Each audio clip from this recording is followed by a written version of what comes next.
All right, here we go into a traditional Ravnica Allegiance draft. We will almost certainly pick the rare or mythic out of this pack, regardless of what it is, because it will be worth gems or future gems if it's mythic. But let's see what we get.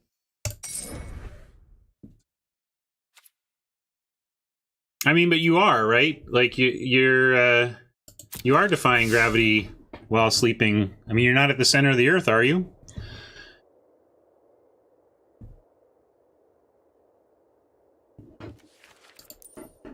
Battlement is just okay. The Skewer is probably the best card. It's actually better than it looks. Just okay is a little unfair. We've seen that 4/5 for 5 is fine. Like, I was happy to pick those up in Dimir last format, for example. Oh, thank you for the sub. But this one has Vigilance, so it attacks and blocks, which I would have loved out of a Dowser of Lights for sure. But also the Exile stuff is very good, especially against opponents that aren't blue-white or white, basically. Opponents using enchantments to take out creatures make using the ETB ability dangerous, but if they're using Skewer the Critics, it becomes an unstoppable force. So we're taking it, and we'll see where we go from here. Deputy of Detention is another 20 gems and another strong card that matches our first one, so we're almost certainly going to take that as well, but I want to look around here. We're missing an uncommon, so let's do our print run check.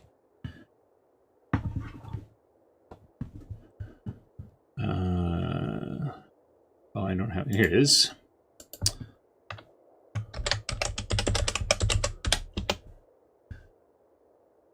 Essence Capture and Consecrate Consume are around this. I assume Consecrate Consume is a card that an AI would take over a Deputy of Detention.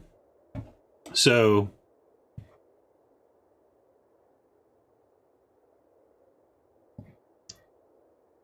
I don't speak your crazy moon language, Oni, but hello? Good time zone? Voting was not working yesterday. Maybe it's not back today. So I can I'll reload Deckmaster just in case it needs that.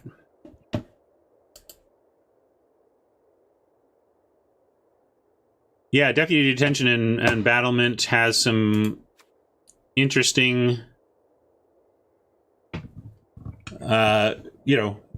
interactions. Like, if you play Deputy and take something, you can upgrade the you can let the other thing free to make the battlement big, and then if they kill the battlement, you get to upgrade the Deputy onto something else, right? All right, anyway, we'll take this. No need to take so long here. Anybody in chat who does not know what we're doing with the uncommon print run, let me know. I will explain it, but I feel like most people know what's up. But sometimes we get someone who's checking this out for the first time and they don't know about it. This one shows demonstrably that Trollbred Guardian was taken out of this pack, which is good because at least it's in a different direction from where we are going here. We can pick up a Windstorm Drake and continue just down the Azorius path. The Insight does that as well. I think we just skip the Skewer since it doesn't match what's going on here, and we have solid picks that do. I'd even consider the Gate. But we came in with the intent to rare draft, but sometimes you draft rares and they're playable and good, and so you just I usually update my info once we get to deck building, but yeah, I'll do it here. Why not? Might as well make it clear that we know what's up.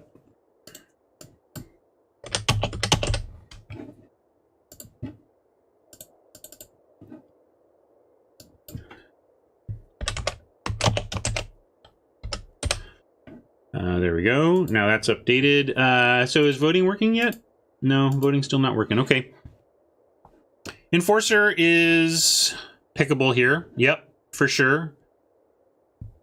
Hedging towards Orzhov concerns me when we know that Consume Consecrate was taken out of a pack just directly to our right, like not even 2 away, but the person passing to us literally took a bomb Orzhov uncommon. So Doesn't mean they'll stay there. The bots are very disciplined about abandoning colors. That's something worth noting. Like, we do check the print runs, and we should take that into account.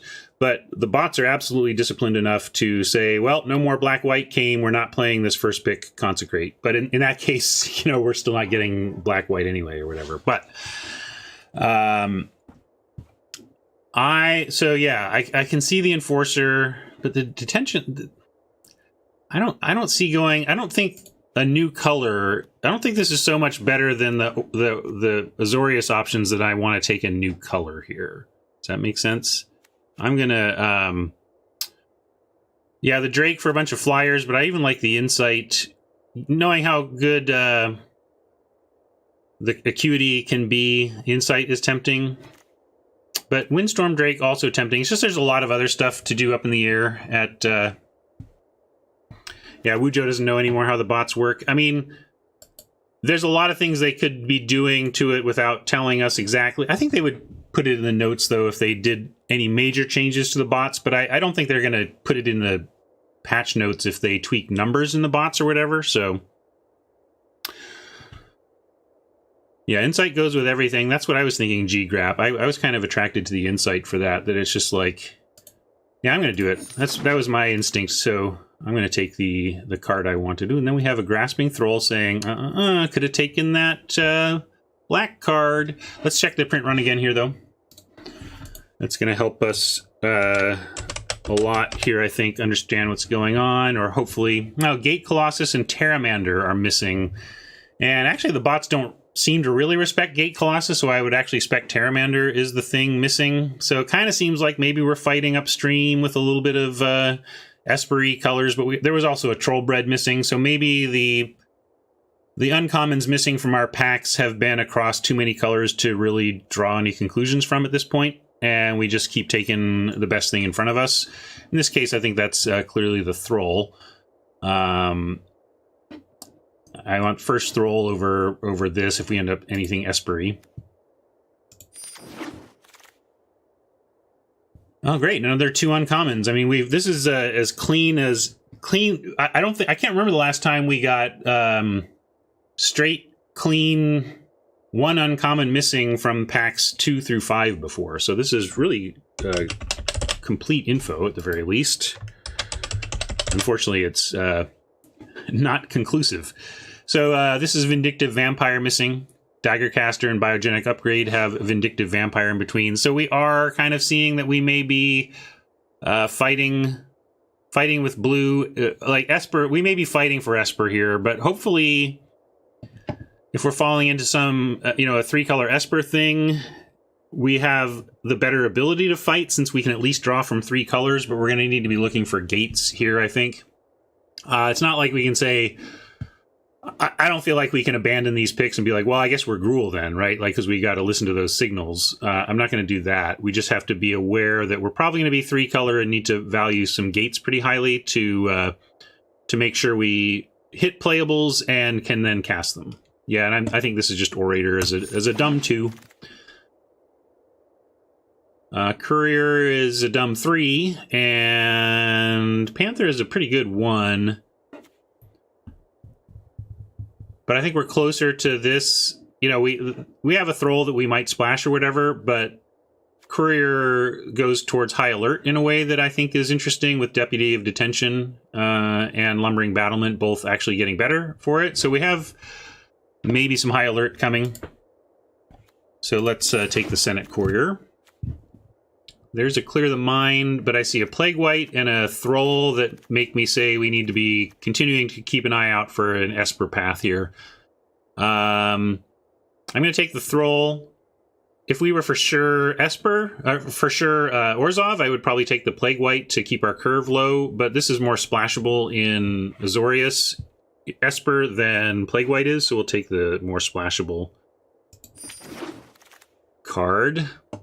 Even though it's the more expensive one, this is where a Doggy, I think, can work well. I like Watchdog in a deck like this, where it protects its flyers while holding the ground a bit. There's the classic MTG Arena Bot Late Hybrid. You'll never see that in paper.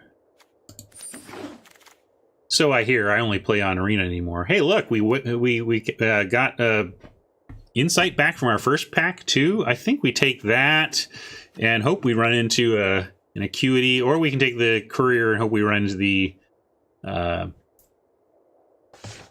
alert, which they're next to each other actually. So usually you see them together. Any thoughts on this one? There's also a duelist. If we felt our curve was a concern, we could take a duelist, but I'm not so concerned about our curve that I don't want to take, that I'm going to pass on one of these two here.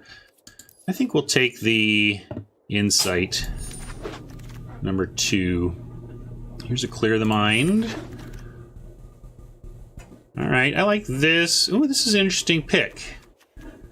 I think we are probably going to try to find our way to a black splash, so we can include in an inheritance, which, if we get into a high alert or just kind of aggro flyer kind of situation, will like IGI. But Syndicate Messenger slots in at 4 nicely too. They're both 4-drops, so that really doesn't matter. D's wants the Messenger. That's where I wish you all could vote. So I think this is a tight one. But yeah, I was leaning Messenger because, again, we still don't... We're not guaranteed to play the Thralls, or it would be nice to say, okay, we're just splashing the Thralls, you know? This is going to be... We're for sure Azorius, so we should continue taking picks that support that. Like a Thought Collapse. There are worlds in which that comes in from the board at some point. Prying Eyes is playable. Look at that. We got our double clear the mind. So now if we find and a Perception. Now oh, here's a Mortify, though. Wow. Wowie, wow. I think we take the Perception because it's worth 20 gems and it fits into an Acuity deck. We really want to find an Acuity now. Boy, do we want to find an Acuity. I'm sorry to pass the Mortify, but taking gems plus a plan here. Yeah, it's a really good card anyway, exactly. It's not even like... I'd be tempted by 20 gems, a 20 gem Queen of Spades, much less a high-powered 20 gems. Yeah, this is a binding, right? The sneak is all well and good, but we're not really gating it up, and this is what we need a bunch of to make things like Clear the Mind be a realistic plan.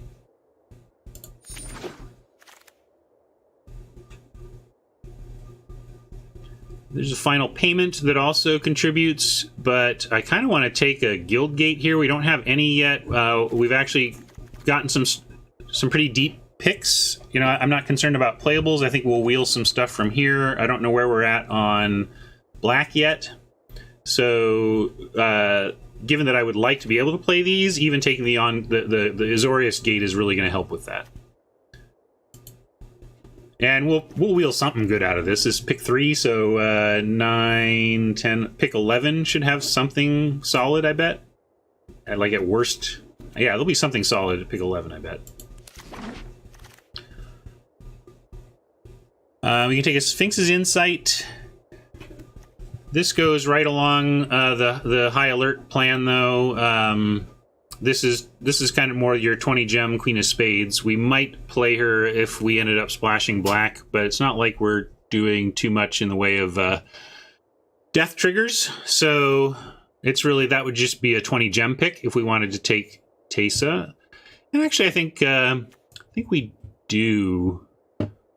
Depose Deploy is fine, but it's actually not that amazing, and I'm going to take 20 gems. I don't think this is worth 20 gems to our deck. I think this is worth more gems to our deck. More gems to our account. And here's a Orzhov gate we can take, and not have to give up too much to take it, and maybe even see some of this stuff left in the pack. So Windmill Slam the gate here. Try and get those black cards in the deck, and kind of Windmill Slam Guardian Project for the gems. Suggest maybe we're not in the right place, but color-wise, we could have found a more open seat, perhaps, in Simic. But I like where we're at, so let's take the gems, though. We can get yet more Clear the Minds, but that seems silly. Another Thought Collapse, less silly.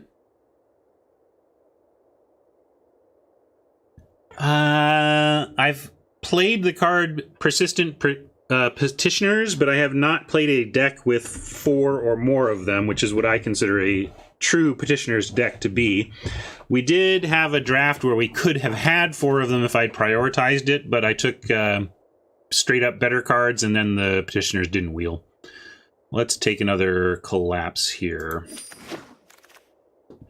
Oh, sweet. Admonition. Really what I want now is back-to-back acuities in pack 3, pick 2, and pick 3. How about that? There we go. That's my call.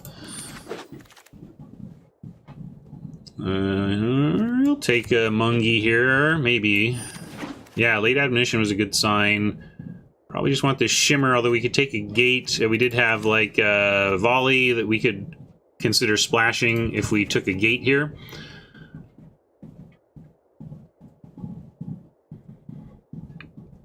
I don't think we want a Shimmer over a 3rd clear, and we'll take that.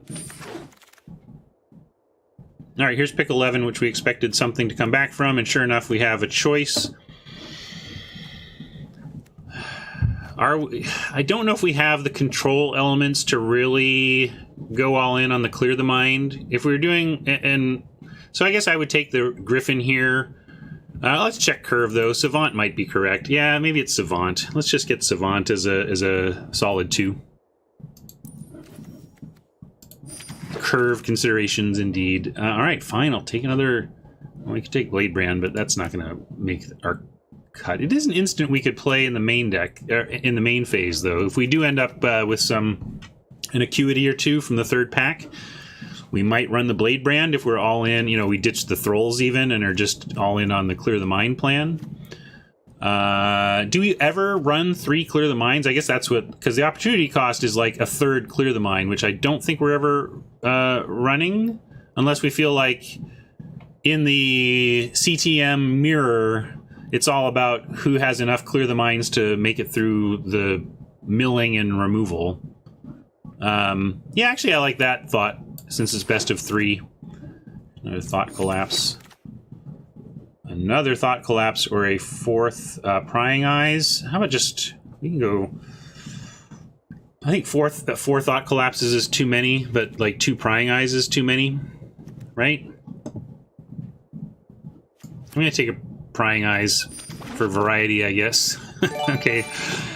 Well, maybe we are in the right colors. Look at this. High Alert is there. That was one of the cards we were considering looking out for, but our deck ended up more towards the Acuity side of things, but usually a High Alert is next to Acuity, so it must be on the outer edge. They don't always, like... it looks like they appear almost alphabetically. Is that how it works? No. Maybe. I don't know. I have to look at that. But I bet that... I'm curious now. I want to look up the print run. I bet they don't appear... in this specific order. Cry of... Yeah, in my list it goes High Alert, Shark to Crab, Cry. So it put High Alert in the middle, whereas... and then High Alert has Dovin's Acuity 1 away from it, so it often appears next to it.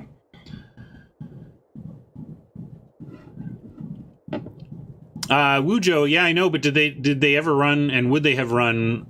literally 4 copies of Thought Collapse? I think you can get that plan done on 3 of those, right?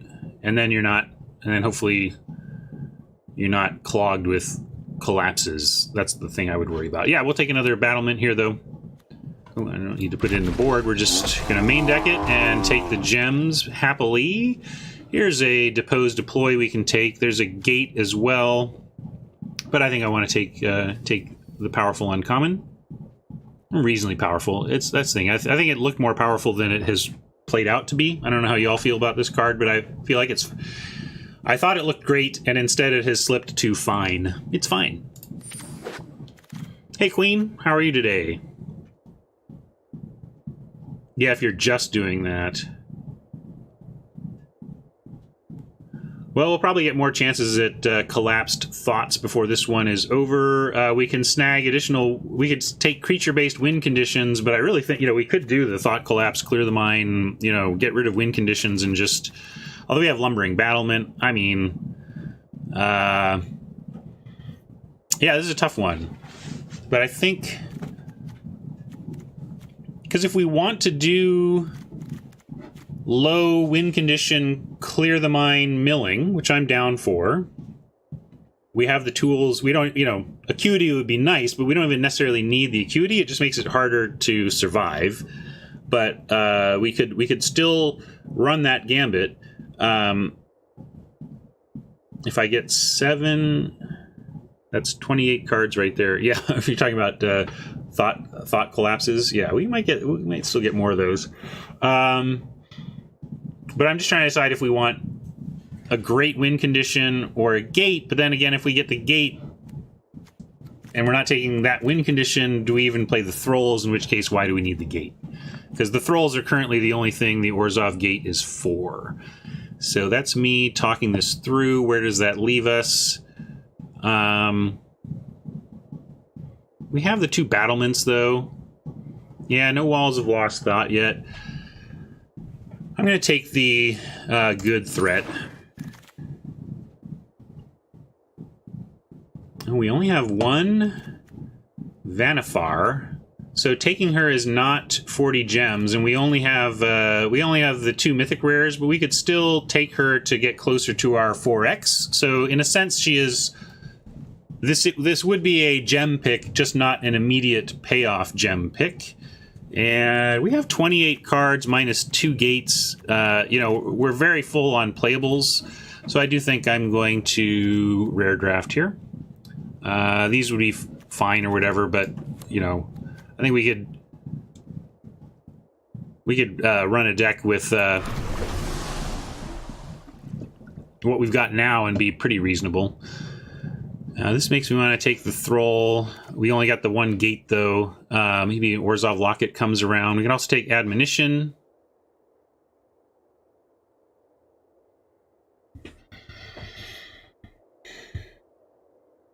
Admonition or 3rd Thrall with only 1 Orzhov gate. Colin wants the Admonition.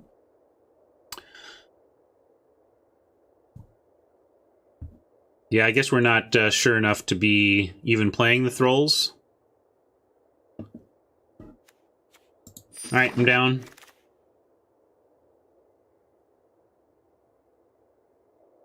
Chili B could get on board. We're probably not playing these now, right? And I'm going to move this out just so we see what our current count is. So we're at cutting from this. So you know we have lots of. We're probably not playing like a Senate Courier without High Alert in this deck. But Chili B seems totally reasonable.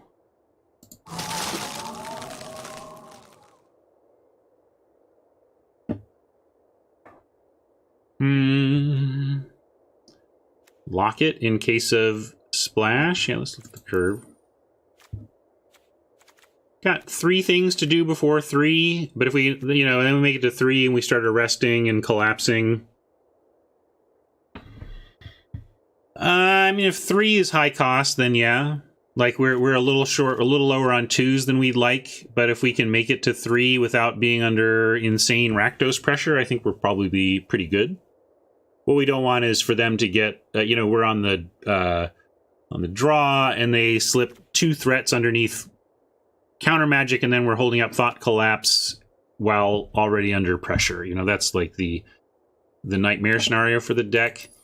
Humongulous for the board over Locket for still potentially having a Black Splash available. I'm going to take the Locket because if we luck into a Orzhov Gate from here for some reason, then we could still have that black option, and nothing here is so, you know, the Humongulous isn't so exciting to not. Oh, looky! Clean living. Last chance, last fresh pack. Last fresh pack. And there's a High Alert. We could take High Alert and probably wheel a High Alert immediately. But I think we're going to pass on the High Alert plan and move in on the Acuity here. We don't get this Thought Collapse, but yeah, there's the wheeled High Alert or the Humongulous. Take a Zeal. Now we'll take the High Alert, but not play it. Again, I have taken way more unplayed high alerts than I've taken played high alerts. There's another locket, but it doesn't look like we're going to do the black, so I'll take Humongous in case we decide that is an important thing to bring in. Oh, here we go. We can add a duelist to the 2s, and that fills out our 2s a little bit. We could also take petitioners, but I don't think we need to take... We're not... You know, if we mill them out, we're going to thought collapse them out and clear the mine. This is just kind of mill more, you know? And Skittering Eel is not really what we're up to, and we've got Lumbering Battlements kind of occupying that position. So yeah, this is a pretty clear duelist here. Hey, Chosen. What goes on? I will take a petitioners for the board here, or we could lock it. But when are we going to say, oh, this is the matchup to bring in 2 lockets and an Orzhov gate so that we can run these 2 thralls? I just don't think that's going to happen, so we'll take a petitioners.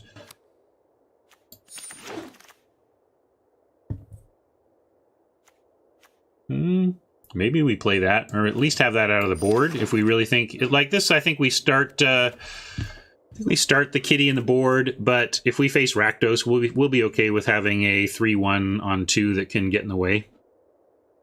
Yeah, no exposes. We didn't really see any. I don't remember passing an expose. But we have a sweet deck, and we've already ground 120 gems, and that is minus the 40 for the mythic that we took and didn't have 4 of yet, and also I didn't have the mythic wild cards to be able to convert them so that we could have 4, so it didn't even really matter to do that. Oh, I passed 1. I bet it was for something awesome, Colin. All right, I'm gonna... this is 4/8 from yesterday. And let me get some data in for today.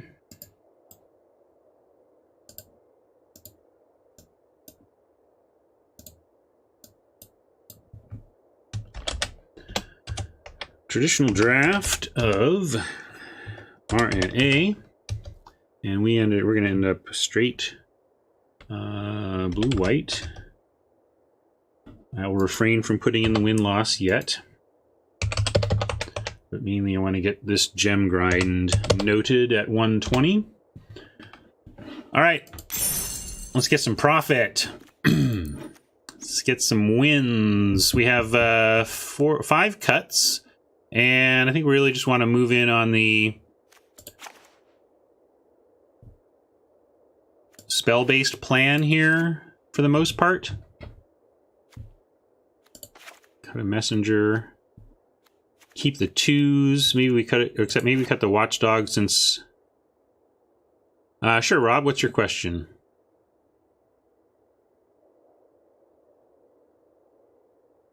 Yeah, I cut 1 to clear the mine. Definitely thinking that. Maybe cut 1 prying eyes too. What do you think of that deck?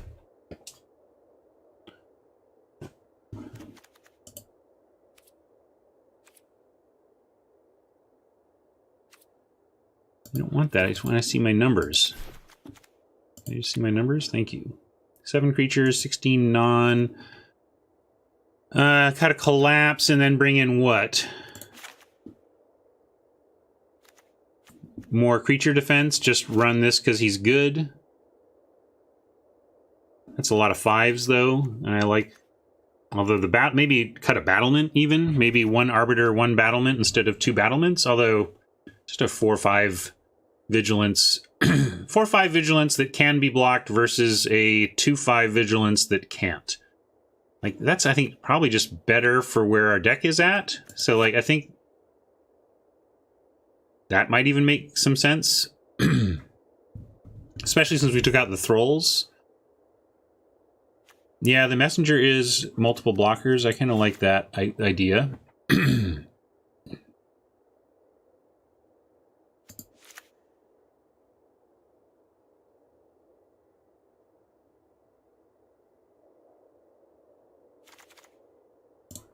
I guess we are lumbering mines.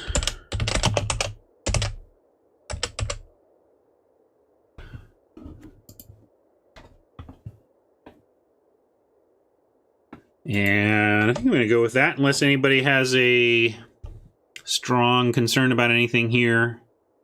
Do we need to go a little more blue? Make this 9-7. So basically 10-8 on the land instead of 9-9 because of the thought collapse and perceptions and prying eyes. Like, yeah, I think I actually like that.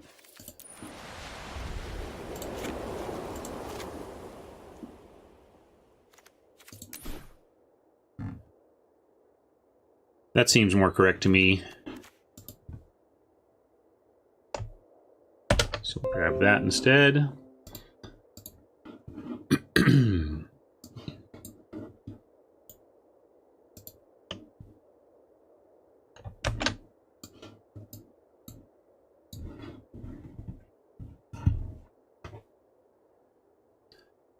That's funny, although we could do it either direction, right? But I like this. Impassioned Orator is kind of funny. It's like a grizzly bear with the 7-creature Impassioned Orator deck. But I think it's a solid spot. Let's get a couple match wins at least out of this one, shall we?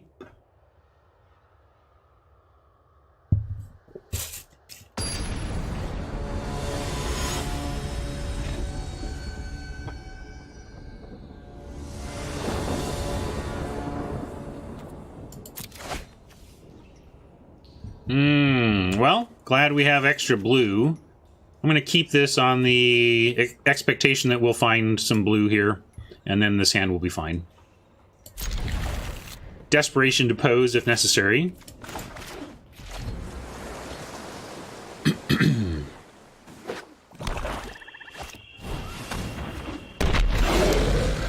Desperation to pose, maybe. Now we'll do an admonition if we have to. But hopefully we draw an island. That's a good turn 2 for us to see. This makes you fear a blistering Rakdos start, and for them not to apply board pressure on 2 is good. Maybe we can deploy into the Fiend and trade for that at some point. It would be trading a 4 for a 1, though.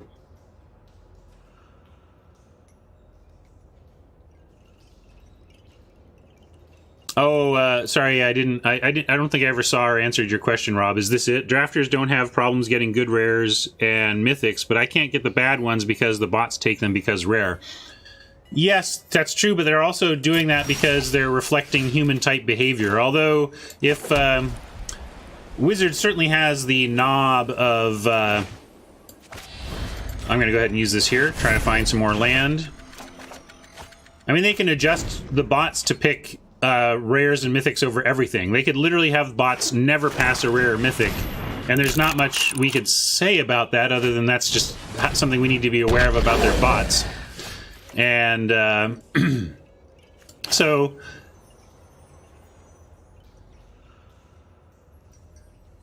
I mean, you say, shouldn't the bots be better about passing those so drafters can fill out their collection? I love that piece of feedback, Rob, because it exemplifies what I say a huge ton of video game player feedback to video game makers can be distilled down to, which is, I want to pay less to play your game.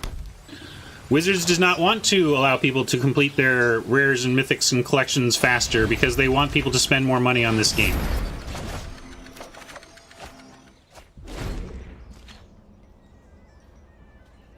But the value is still here. That's the thing. Even, oh yeah, this is where someone was talking about how we wish we had that enchantment removal or that mortify that we could splash, and this cards like this are why. We have a tougher time against something like that, but we do have some tools to beat down here. I'm going to start with the Arbiter since there's nothing to pin down. And then if they play a blocker or play a threat of their own to race, we can chill bring that. Right, G-Grap. That's kind of what I'm saying. We can be mad that bots don't pass us rares all day long, or we can be happy that they haven't just turned that knob. Wow. To have nothing but...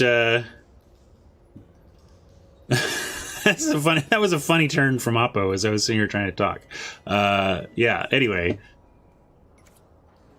well, we got a battlement. Yeah. What is happening? Good question. I guess we're gonna like. I guess we attack. Maybe see what they do. I don't know.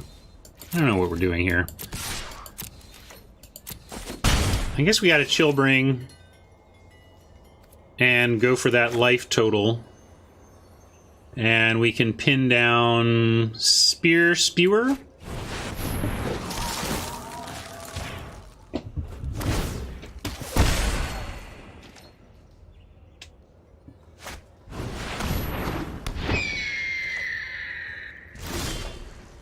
Yeah, we can sandbag the Thopters until the Fiends are gone, or we can wait till the Fiends attack, although I don't know if they will at this point, and then trade deploy for 2 of the Fiends. We'll see. With 6 mana here, what does that change for us about anything? No, I think we kind of just leave Thought Collapse up and Depose Deploy. They don't have...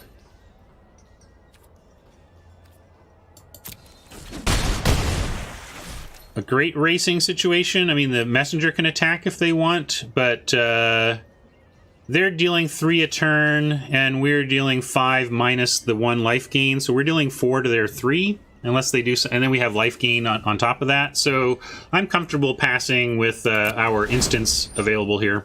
Might even... probably will cast the Insight at the end of their turn if we don't get anything to collapse or we choose not to deploy.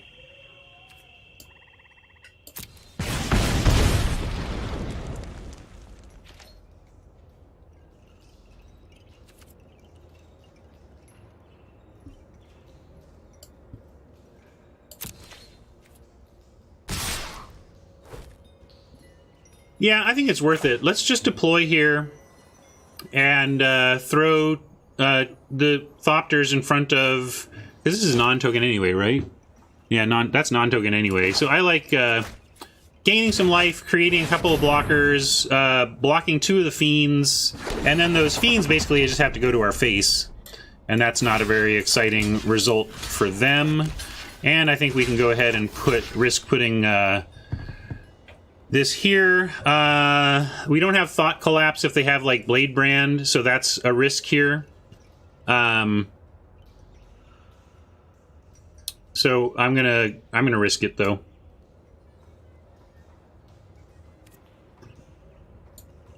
Oh, they can kill Chill if I do that. Yeah, we could also just let 1 through so that they can't throw 3 points around. Let's do that, sure.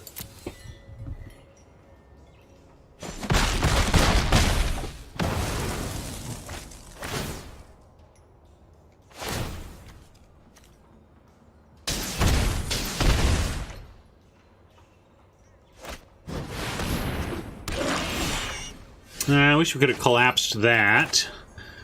But we can put Battlement down, and that's going to add to this Vigilant Onslaught. And I think we can keep attacking with Chillbringer as a result. For now, at least. So I'm going to attack with everything. 7 mana. We could do Insight and have Collapse up, though. And then... we could even battlement the Chillbringer's fine up in the air. Let's... I thought I was going to battlement. Here I am again, potentially changing my plan after attacking, which is really bad form. I should have this all figured out before I do anything. What line did you like? Just battlement here, or Insight Collapse? Oh, the 7-8.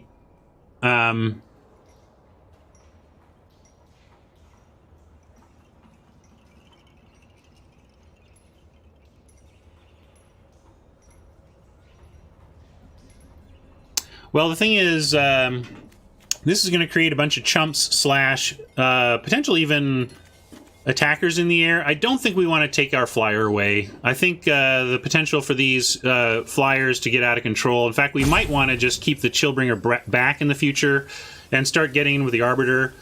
I think that's probably going to be what's necessary. And Thought Collapse is verging on not being great. I think I'm going to go ahead and... but I want to be able to block...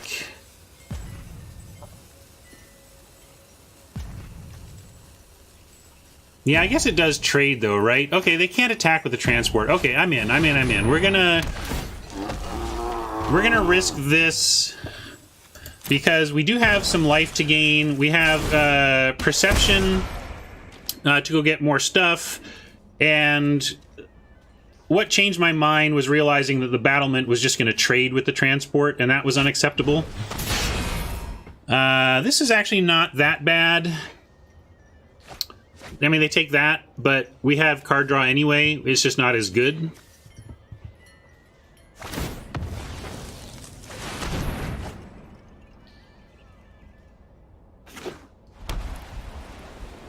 I mean, I love perception too, but I love winning Magic games. I think we can still do that. So let's figure that out.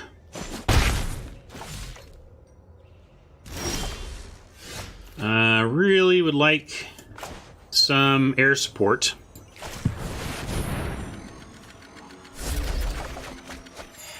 That does not qualify, but maybe it digs us towards it? Question mark.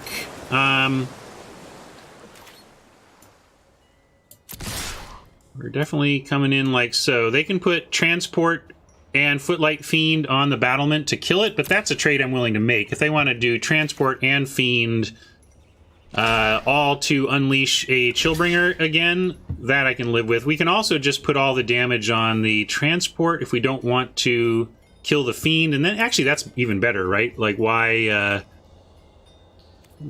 kill the Fiend at all when we can do this? Well, I guess... Well, first it didn't let me. I'm not sure. Maybe I had to go into full control there, I guess. But second, I actually don't hate this result anyway. I was kind of wanting the Chillbringer up in the sky.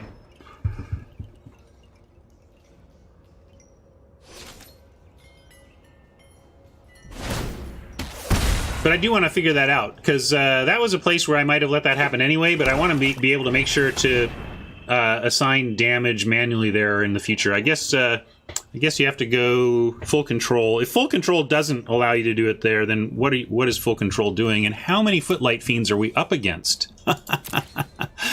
Okay. Are we countering that? I mean, I don't want to be dumb and have that be the difference or something. I'm going to let it resolve. Not sure of that one. They could be cleverly holding a land and getting the Footlight Fiend down, or they could be trying to bait the known Thought Collapse so they can resolve the better spell in their hand. I'm not sure which one that was. The thing is, I don't want to manually assign my damage every single time. I just want to be able to go into full control in the 1 in 100 times where I actually want to not kill the Footlight Fiend. You know what I mean? Well, we get a CTM here. Let's do that to start.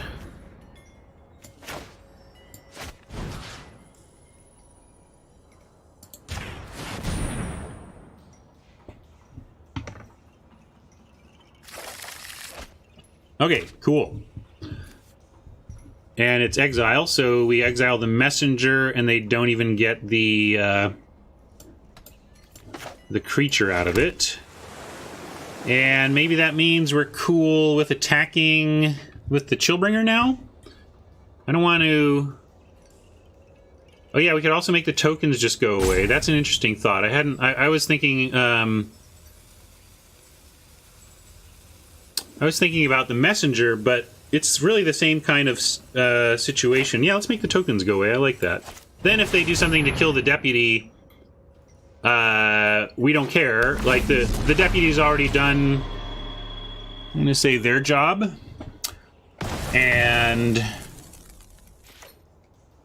a dead deputy isn't going to be a huge setback for us. But now, like, are we racing in the air with the Chillbringer? Let's see, they're coming with...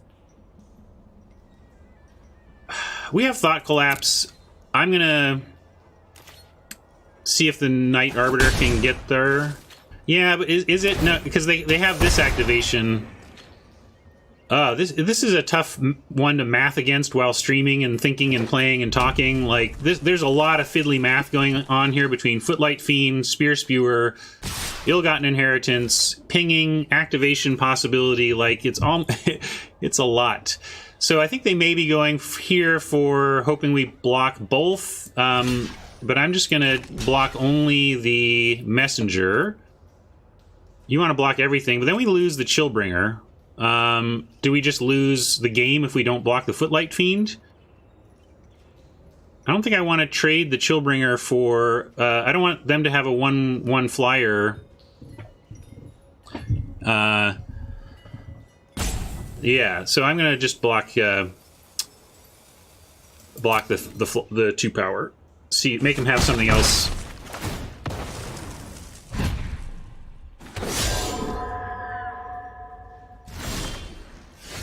So that could put us in a position where... Oh, now we can at least exile the Deputy. We'll leave the Chillbringer and Knight Arbiter, and then have Battleman exile the Deputy.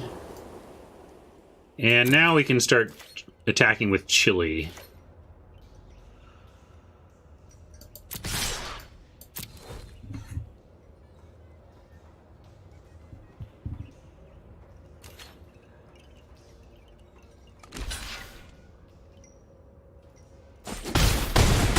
That was a free block for them, but basically a free attack for us, so I took it.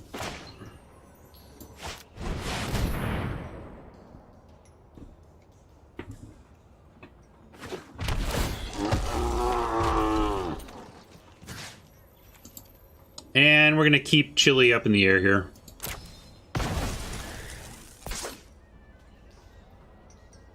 Protect this board state with Thought Collapse, and they have 1, 2, 3, 4, 5, 6, 7, 8, 9. Are we just dead? Like, see, we might just be dead.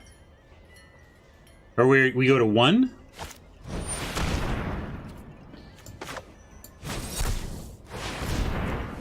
Now they can't activate the Ill-Gotten unless this is a land.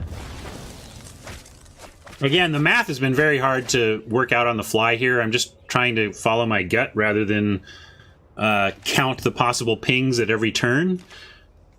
There's a lot of possible sources of damage.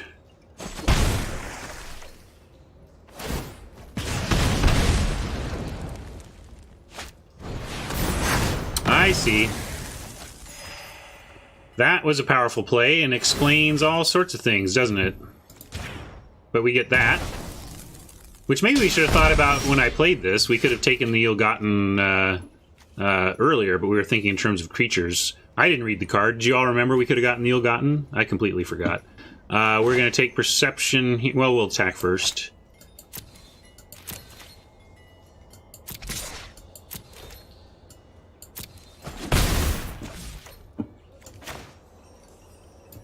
Reading cards, still good. Months into the format, apparently. Ooh, I just like all of those.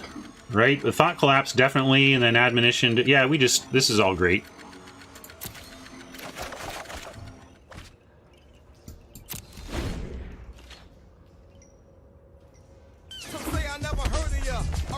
Ah, thank you for the sub, Pariah.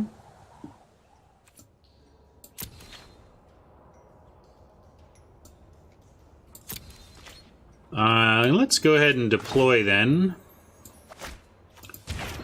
A little extra life and a little extra pressure.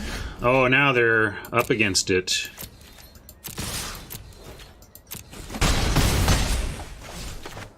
Insight with Thought Collapse Protection seems good for game 1, and we're gonna have to think about what to do about 1,000,000 Footlight Fiends during sideboarding. Alright, that was a good game. Woo! That Wrath explained everything. We got something to play around. Battleman is very good against Wraths. So we're gonna put in the other Battlement, I think. My cheer is back, giving me a penny a win. This is how we do it. Get that bread. Let's see. Caracol comes down early, but is actually bad against Footlight Fiends, whereas Watchdog is actively good and also saves something in the face of a Wrath. So Watchdog is great in this matchup. We're going to pop that in for sure. Petitioners could also do that blocking job. Take Savant out and Orator out, maybe. We still need stuff early, though.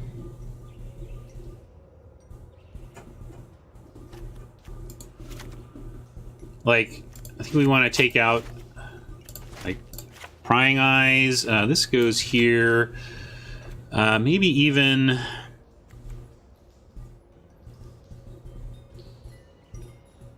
Hey, Nantuko, we're doing good. I'm going to cut a Thought Collapse.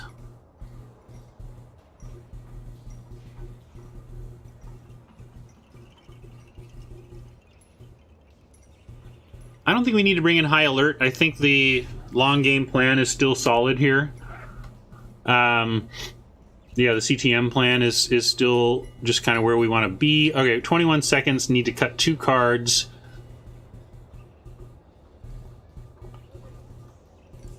Yeah, Shimmer is not doing what we want on 2. That's a good point. I like that cut. And then we need something, maybe even... The Night Arbiter really did some work, though, and they've got a lot of...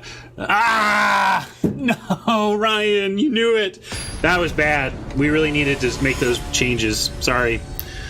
Hopefully we won't even get punished for it, and we'll just win this game, but I'll make those changes better next time.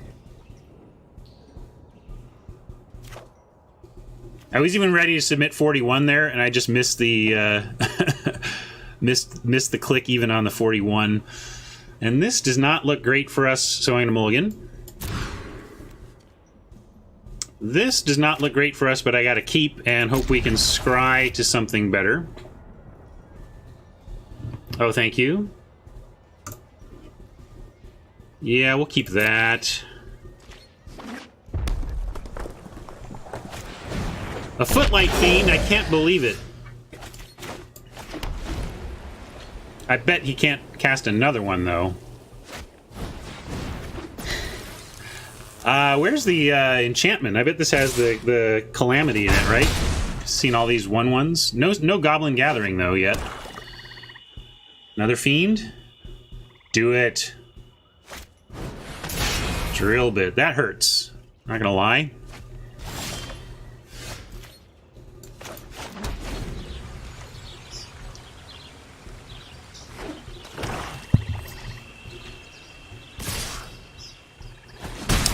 What is our final cut? Okay, I can make those first cuts pretty quickly. That's funny that we drew that.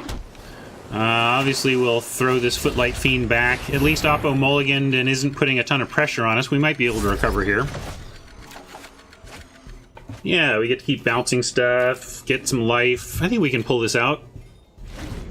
Depending on, of course, what power level Oppo shows with their upcoming plays.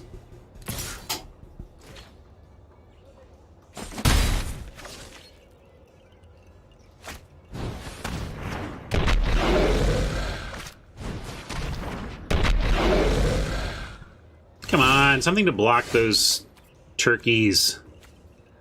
All right. Admonition is like gaining 1 life. Sphinx is like literally gaining 2 life. Yeah, and Insight uses more of our mana, so we'll do the Insight. It's not that much difference in terms of the life saved.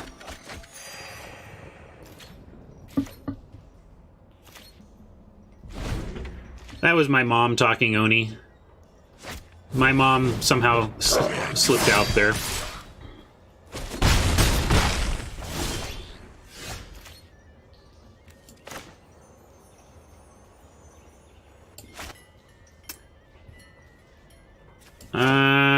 Well, yeah, we might as well play that first. We're gonna tap like this anyway. No, my mom, not my mama. I call her mama, though, too. She is my mama. Let's bounce a Fiend. gosh, this is not what we're looking for. So, about that sideboarding thing, I think we're going to do it this time and win game 3.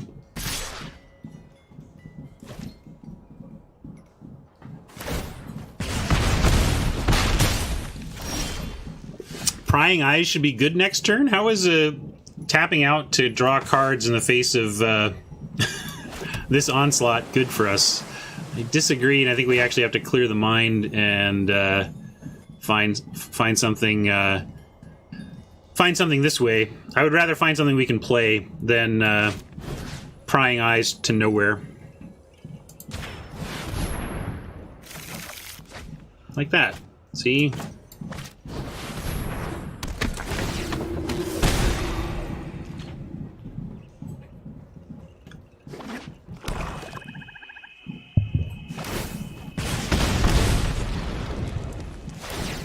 I mean, Prying Eyes in the abstract is good when you're flooded with 4 lands. I'm just saying it's not good in the specific of, oh geez, we're almost dead here. And I think we have to trade the Orator for the Footlight Fiend in that regard. We just don't have, it's our only block, and we have to be blocking here. Right, Timnos, that's what I'm saying. 6 mana do nothing is not what we needed.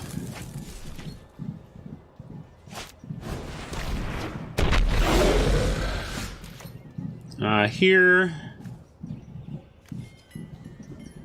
we can do this before we even play a land since we have both types, and try and find something else to cast. That's not going to be something to cast, but let's... Can we survive? Might have to ditch the Battlement too, and then next turn have... Law Mage's Binding plus something else that we draw from the Perception.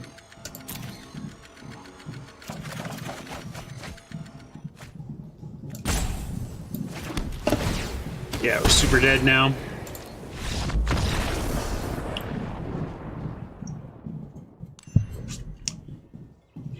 Yeah, I probably shouldn't have even kept the binding, but alright, let me shut up and do some sideboarding. I think we kept that in anyway, but maybe that should have been the cut.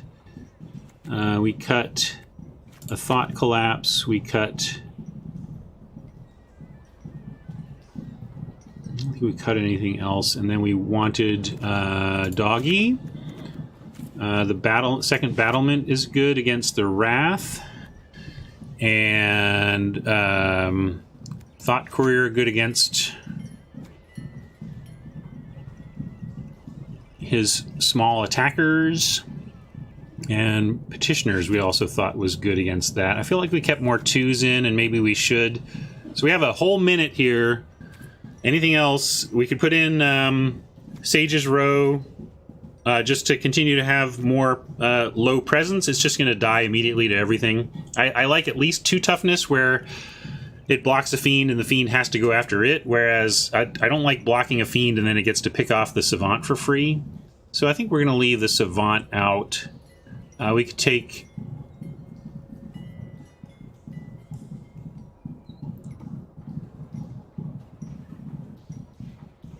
Another Thought Collapse is not a bad idea. This is a really bad matchup for that, and maybe we Shimmer instead and have something to do on 2 and look. So I'm going to do that. I think Shimmer for Thought Collapse makes some sense.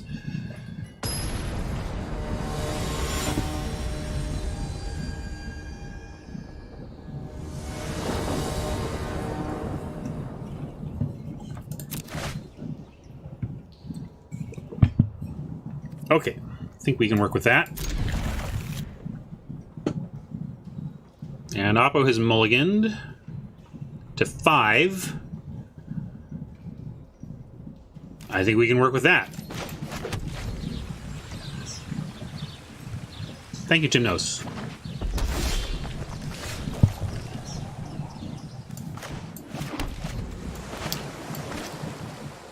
Robbo feels we can't lose. I feel we are in a good spot, but I would never say that. There's the Calamity we figured was in there somewhere. And... Acuity first. I guess we Acuity since they're not putting any threats up. Could save Thought Collapse for the next play, but I like getting Acuity going while we're not under any pressure. There's some pressure. We haven't shown him Duelist yet. I expect that Duelist will get there. We'll see. We're sure going to try.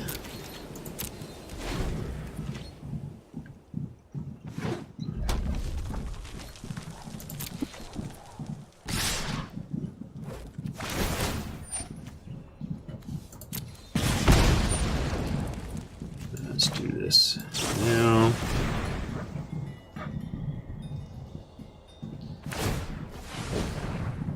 We can't get the Dodger, and if we shrink the Dodger, the Footlight Fiend can kill the Fairy, so we're going to shrink the Footlight Fiend so that we can truly eat it instead of trade with it.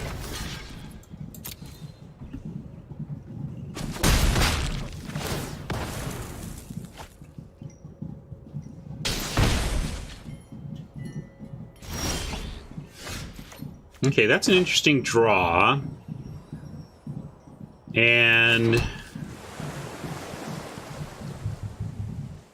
are we just going to be dead to a Dodger that we can't deal with? Like, we almost need to find, like, we are under a clock here, so probably attack with the Duelist anyway. Start there.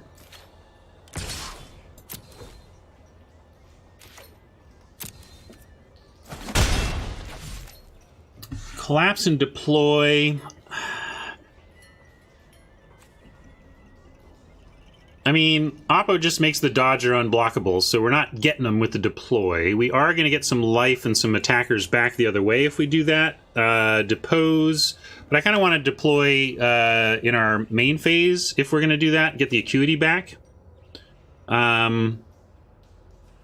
We could also battlement for the Duelist here and just force them to start racing. Like, the battlement's no joke as a 6/7, you know? And the Lumbering Battlement does that as well. I'm going to play the Battlement. This is red-black, and we get to put this dumb fairy that's already done its work underneath and make this 6/7? It's like, yeah, bring it.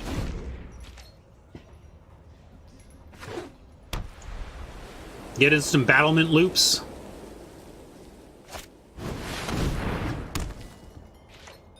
I would have liked a Thought Collapse for that. But, again, we can race this. We got this. Right? Right. Sure, sure. Start with an attack.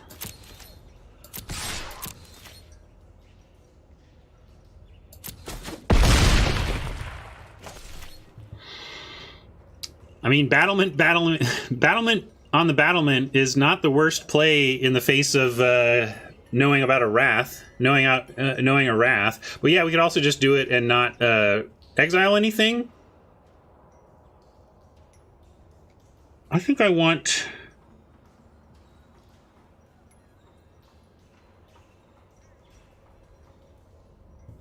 Yeah. I'm going to deploy... What if we deploy main and get the Acuity back? Yeah, Courier, hold up, Collapse, but we don't have 6 mana, we have 5. That's the thing. If we had 6, I would absolutely play a 3 and hold up the other, but as it is, I think I want to deploy or Messenger, and I'm going to deploy and get the Acuity back.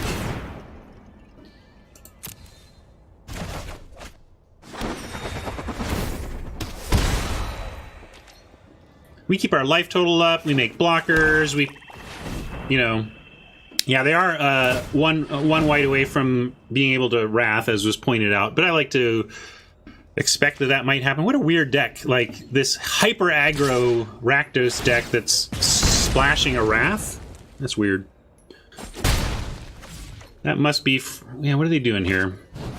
Alright, they're bringing it. That's what they're doing. Yeah, see, I think we just do this and they can't keep up. We're gonna... do this main. They know about it. And cool, we got a land. Now we can keep Thought Collapse up.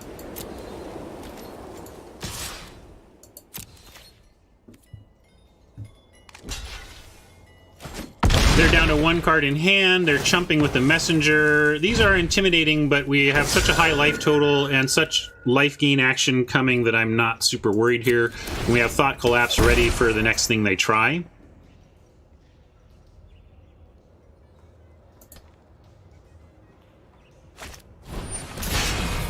Such as that.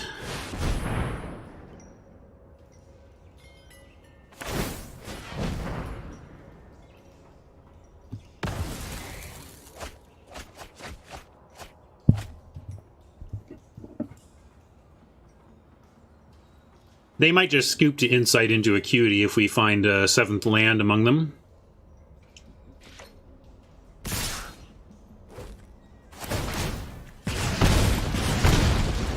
Wow. Yeah, that's good. Oh, this is attacking? Sure, we'll trade for that. Or try to.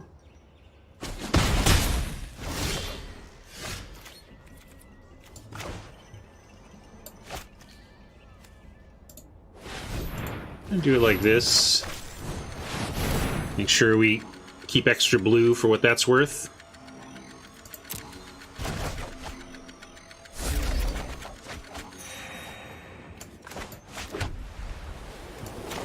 Yield.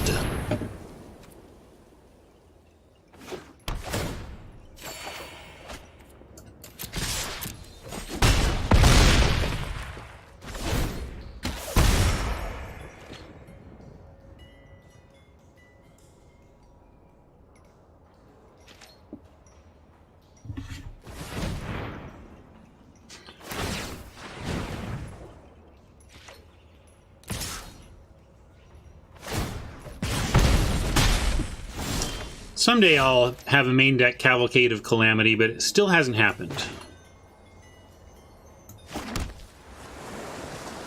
So many things to do here, but can we just win somehow? No, we can't really just win this turn. We'll attack, though.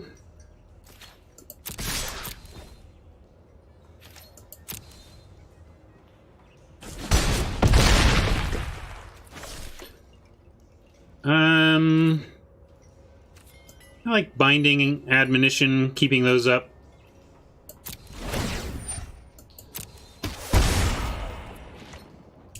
Yeah, I could bounce the Dodger, but right, it's like, that doesn't really do anything. That can happen. We'll bounce that. And if you're going to do it that way, we'll go ahead and bind up now.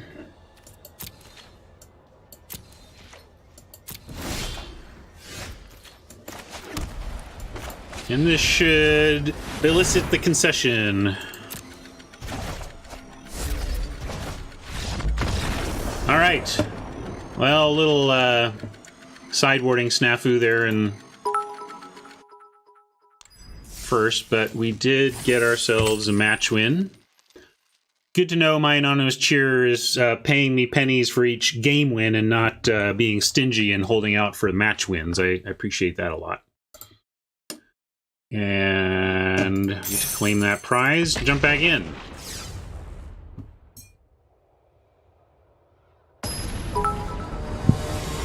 Thank you, Anthor. Reader Rabbit. Could be Reed Duke, but anybody can make the name Reader Rabbit. We'll keep this, though. Is Reed streaming right now? That would be one way to find out.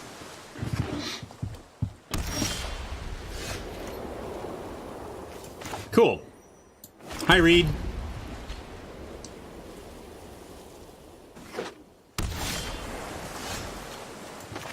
And even cooler that we get to pasture Reed with a Thought Collapse ready.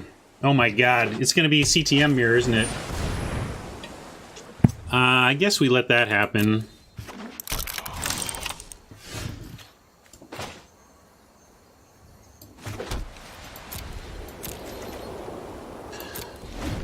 Reed Duke in the CTM mirror. I don't like my chances, but any given Sunday, folks, any given Sunday. Or Tuesday, whatever.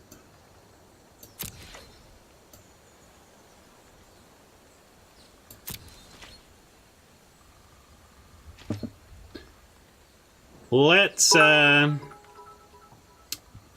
go ahead and deploy here. Make Reed. I can say him if it's legit Reed. Make him counter this or start taking some pressure.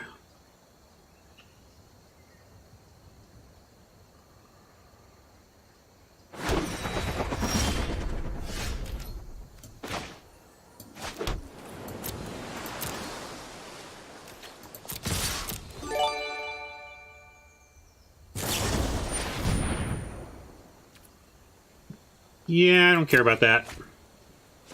Not enough to counter it anyway.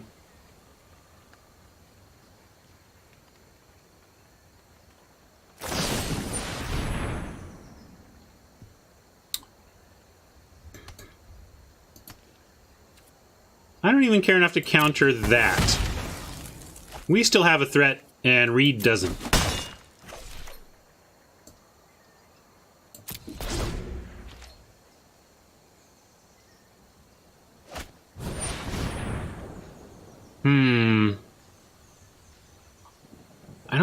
That's too powerful. He's got it protected, unfortunately, with a thought collapse of his own, it looks like. But at least that frees us up to drop something like a battlement if we want, or the Knight Arbiter. So we're going to counter it and make him counter back, and then see about our next turn. Nope, maybe he doesn't have it.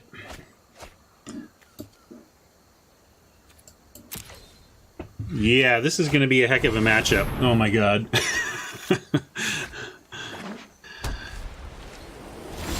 Can I concede now and just, like, actually try to set up a counter? No, we'll try and get him.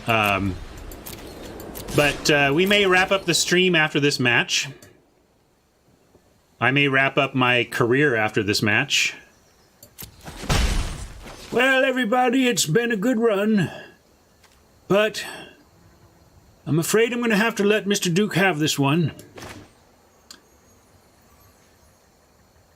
Let's try this, though.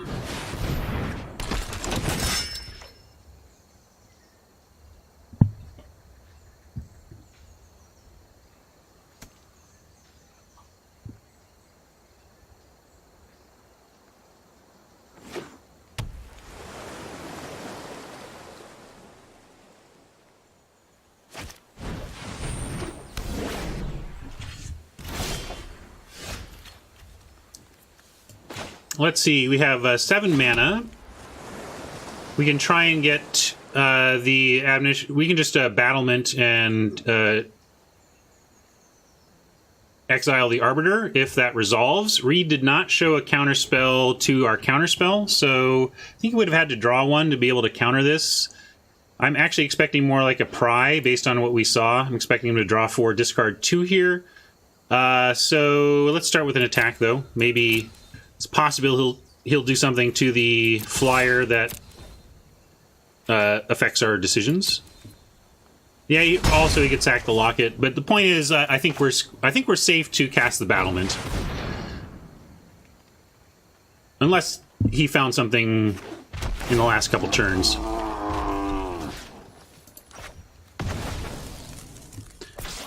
And there's, of course, risk, because he might have more enchantment-based removal, but that creature was effectively nullified anyway, so that's sweet. And then we have Admonition.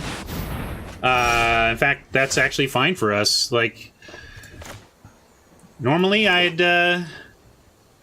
be uncomfortable with something like that, but in this case, it's super sweet, actually.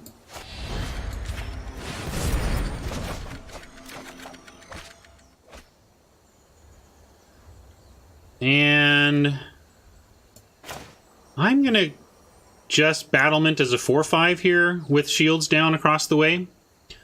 And then have some nasty refilling at the ready.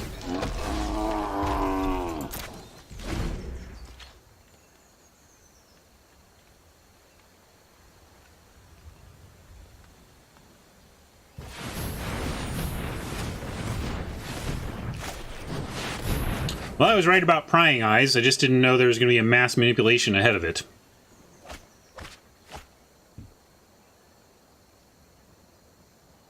More tethering. Effectively.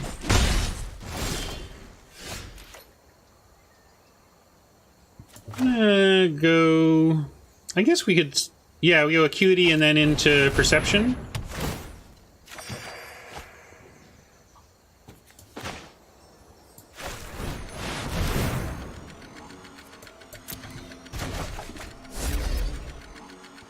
I like that Thought Collapse. Don't need that. Probably don't need the Orator, although creatures of any kind look like they will do something on this board. So maybe I will keep them. Not exactly what we're craving, but I think we can accept whatever that plus a third card. Yeah, I go to conventions sometimes. I haven't really in any capacity as a streamer or post-WotC entertainer of any kind, but I'm looking at those types of things coming up. There's some... I was listening to the Dice Tower today. That's a podcast I don't listen to all the time, but when I want to get some opinions on games or whatever, I'll touch in sometimes, and Vassal was mentioning a bunch of board gaming type cons coming up that seems like they would be fun.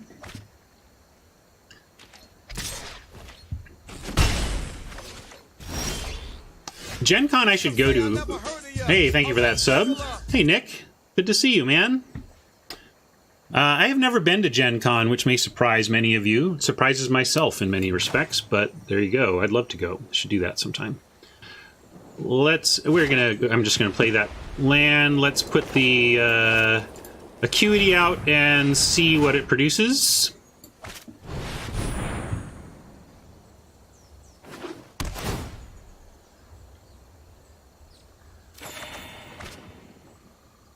Chili Bee, you say?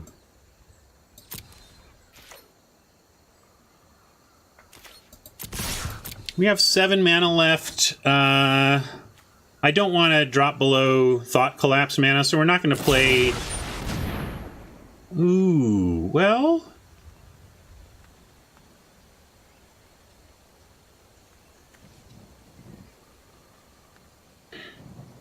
It's kind of making us do it, huh? Yeah, I guess we gotta.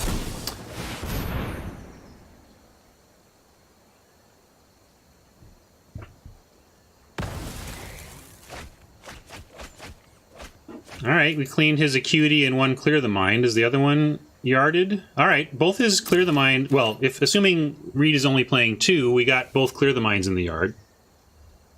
Grave would let that resolve. Definitely an argument for letting it resolve. Maybe it's done its work here, but it does represent more cards in a matchup that's grindy and ultimately about cards. So I don't hate it. Here we might have to take our own Clear the Mind. What do we got in the yard? We do have another Clear the Mind somewhere in the deck, but we can assume that might get milled as well. So I'm going to go ahead and take the Clear the Mind here to be sure we get that in our hand.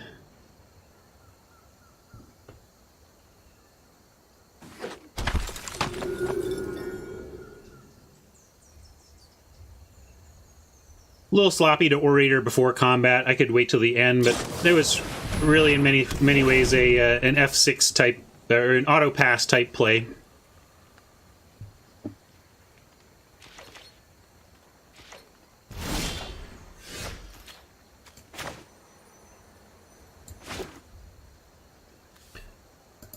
I'm going to try the Insight first.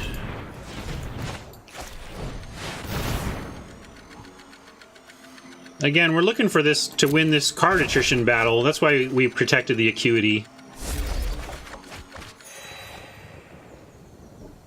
And 4, 5, 6, 7. So we can go Acuity with Messenger. Might try and counter this on the way down. Of course, we can't stop that, but we have additional action to add to the table, so it's all good. Hey, a Thought Collapse is nice. We'll keep that up instead.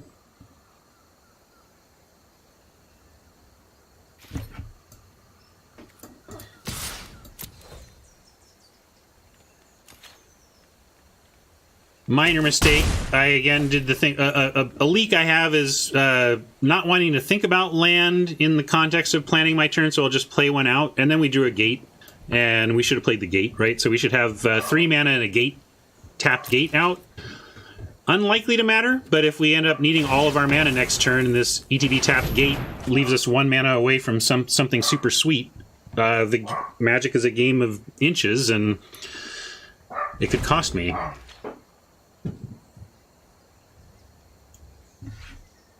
Thank you, Double D's. See ya.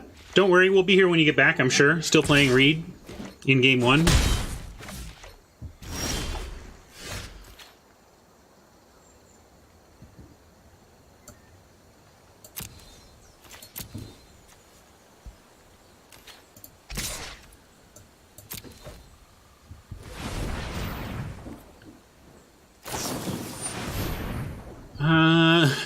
I'm going to let that happen because we have better threats.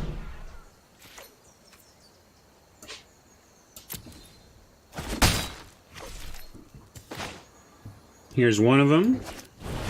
All right, everyone, chill.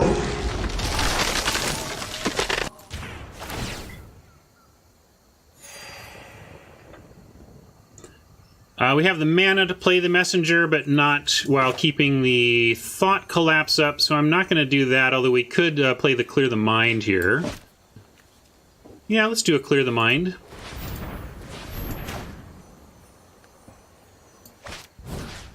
I think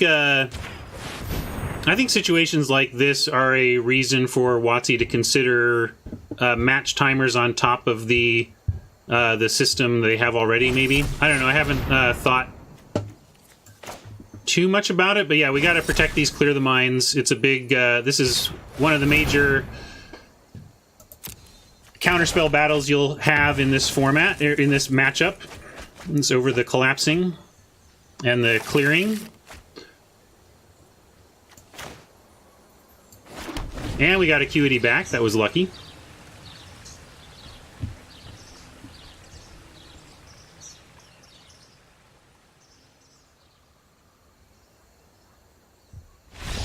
All right, we got game 1 from Mr. Duke.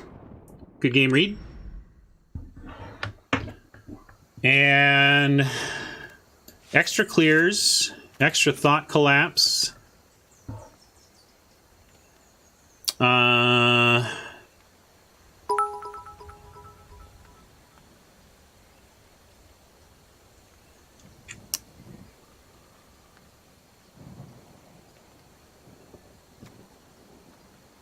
Savant is fine. Duelist, less impressive here. Looks like he's fairly no threat, except taking ours. I want these admonitions against that potentiality. Let's not fail to submit a sideboarded deck, though. That's my main thing here. Detention, we'll keep it, because it gets non-land, you know, it might even get a lock, whatever, a locket, one of their own acuities would be good. Cut 2, cut 2.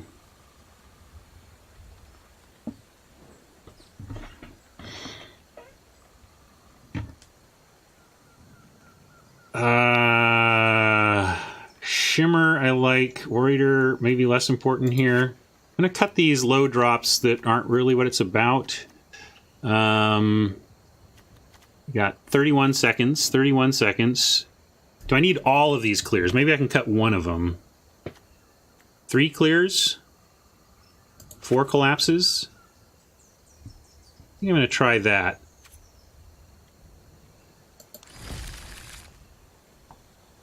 High alert.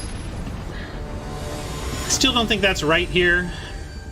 Maybe it's we're trying to close it out and beat Reed before he can get his feet under him. We'll keep this. We have Shimmer on 2.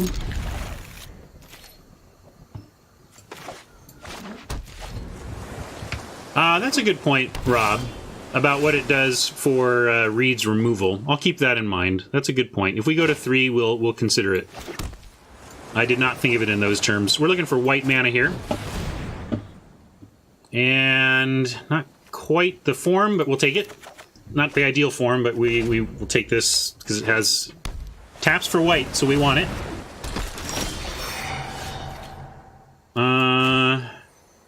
Play this to have Thought Collapse ready for Reed's next turn, or play the Guildgate to have 4 mana. I'm not sure what we need 4 mana for, but I also doubt we're going to Thought Collapse anything he's going to be up to there. I'm going to just play the Gate and leave shields down on Thought Collapse here.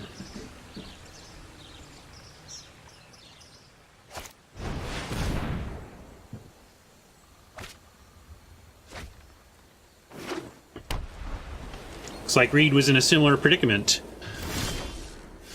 East didn't like that play, huh? I don't know what was punty about that exactly, but there you go. What did I do? Now I'm curious, because I love... This is one of the benefits of streaming, is that everybody points out my mistakes and I see stuff that I missed. Too risky to not have Thought Collapse up on their turn 3? Nah, I think that was correct.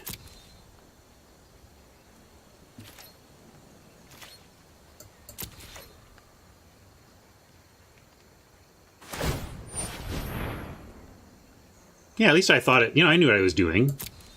And I didn't have a 4, but we could have drawn one.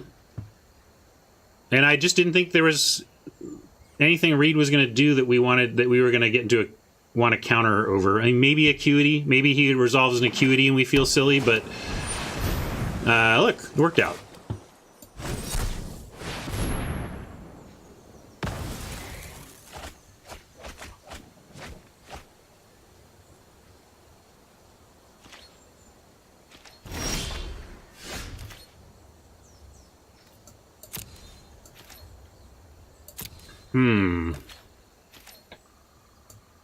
I don't think a punt has to lose you the game.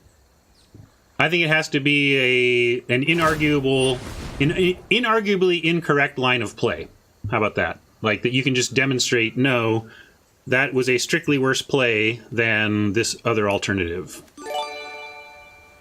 And then punts have, to me, a wide range on their severity, you know? That's part of it, Rogue. Like, I just didn't... Like, I don't want to use Thought Collapse on that. Kind of. We have 4. We happen to have all 4 in our hand. Or, you know, we've drawn all 4, but we're at max collapse. I mean, when you think about the definitions of words, we're trying to communicate, and we're trying to communicate about magic. So when you define magic-specific terms, it should facilitate the communication as best as possible. And that's why I don't like arguments about, well, technically that's not strictly better, because it's like, no, we're trying to communicate about magic here. Stop arguing about the technicalities of strictly and hear the point I'm trying to make, you know? We need land is the point I'm trying to make. But I don't want to play clear into the open mana. Yeah, don't be pedantic. Be a useful communicator. And if we take the useful communication perspective on punt, what we're trying to talk about is improving our game, identifying mistakes, learning where we could have done something better. And so I think a punt just has, to me, is a clear mistake, because that's the thing we're trying to discuss when we, you know. Yeah, people say, semantics, but, like, semantics is how we communicate. Semantics is, like, the most important thing.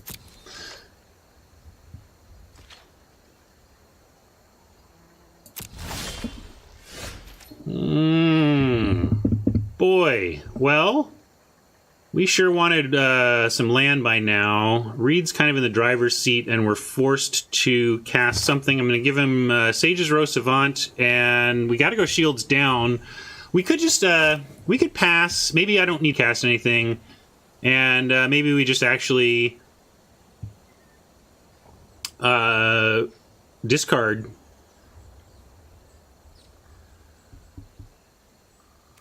I think so. I think we need to leave Thought Collapse up at all times now. So another thing we could do is bind the Petitioners at the end of Reed's turn.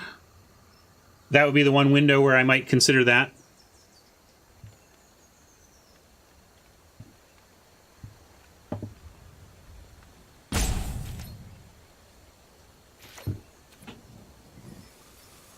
And I'm just going to let this Prying Eyes go. It's far off from being cast right now, and we hope to get it back eventually anyway. We'll get this Prying Eyes back when we have more than 4 land. If we draw a land, we can cast the Savant and still have Thought Collapse up, so that's what I'm hoping for, is just... or not. Or not.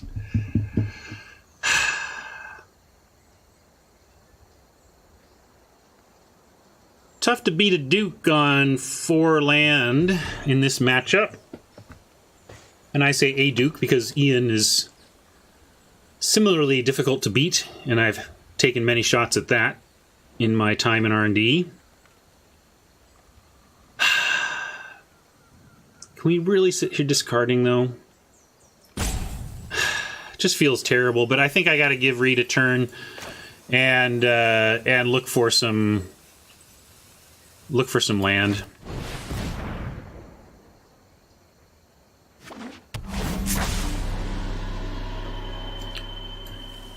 Do we even want the insight is now my question.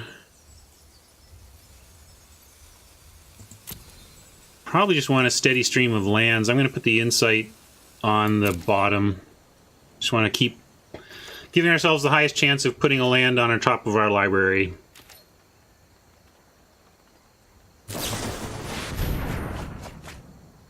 That's true, right? I guess, like, so what does it even matter? Like, I'm trying to set up a scry and he just gets to mill it.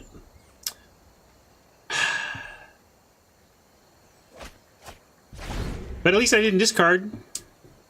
That's a good point. We'll remember that next time.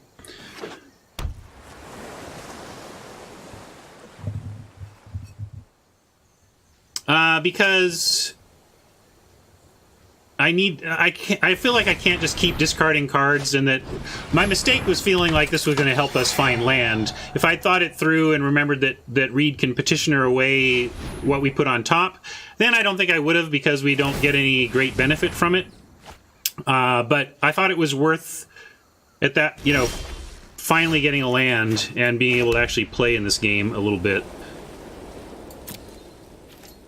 Because we're going to need Clear the Mind with Thought Collapse backup to not lose to his milling technique here. Yeah, we can try and get into head games around milling, but I don't know.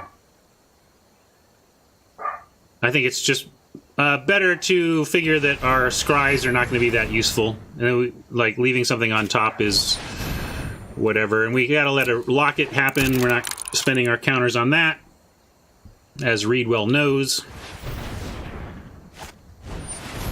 Guild Mage is a little more interesting, but we can try and bind that at the end of his turn, and then if...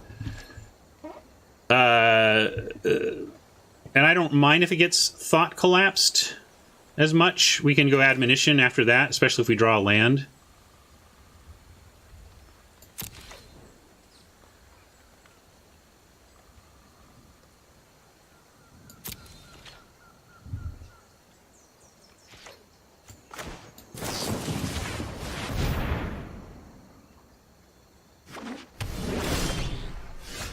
Draw a land, and...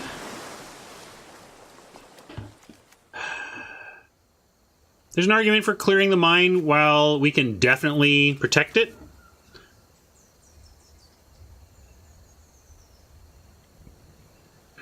Yeah, I think I like Clear the Mind when we can protect it and have Thought Collapse up for Reed's turn.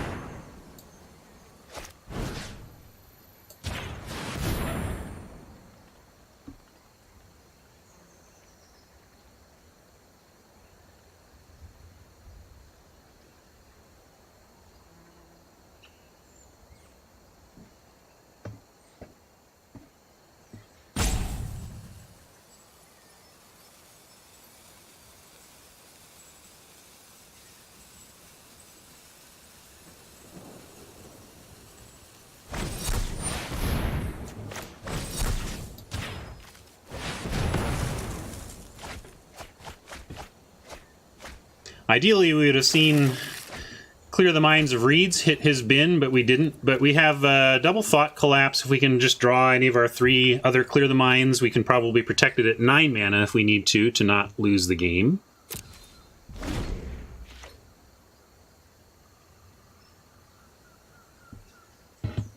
$26, $11. Expecting a Clear the Mind from Reed right here while our shields are down.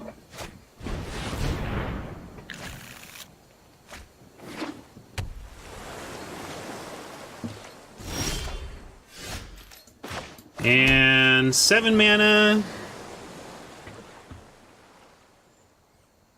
We can resolve an Arbiter while shields are down. We can resolve a Precognition while shields are down. 1, 2, 3, 4. Yeah, I should be drawing first if we go to game 3.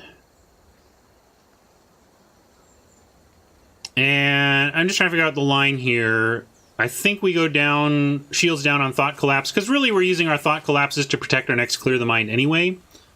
I did play a land. I'm gonna play the Perception.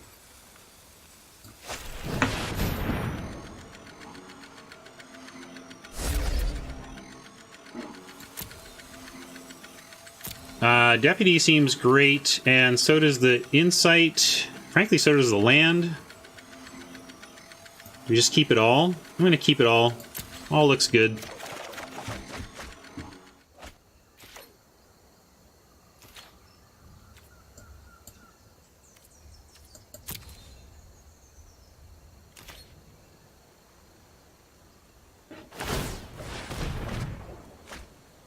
There's a Thought Collapse. Really, we just want to Clear the Minds are the big thing to look for.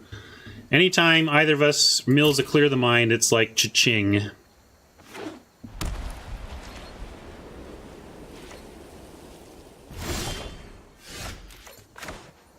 Alright, Deputy may be worth protecting here as well.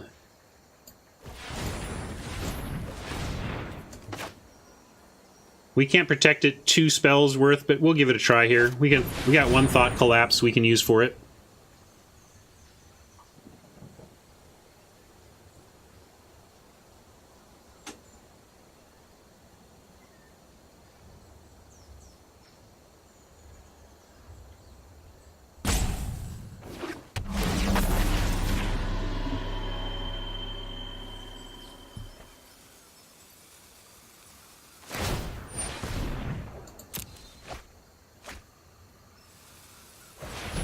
No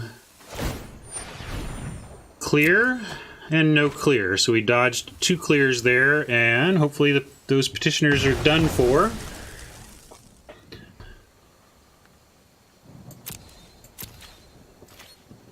Hey, look, we got attacks. Here comes deal 3. Oh, Slime Bind, sure.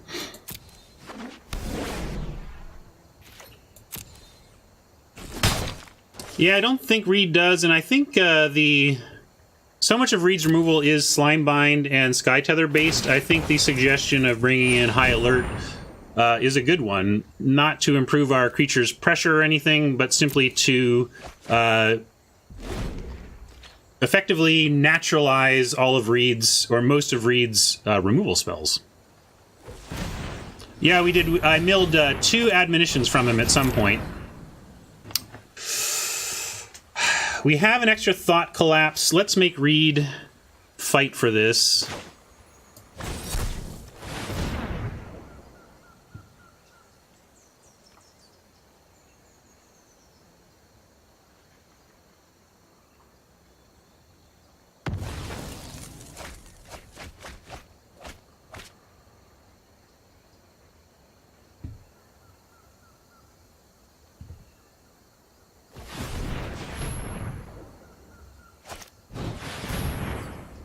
Shimmer.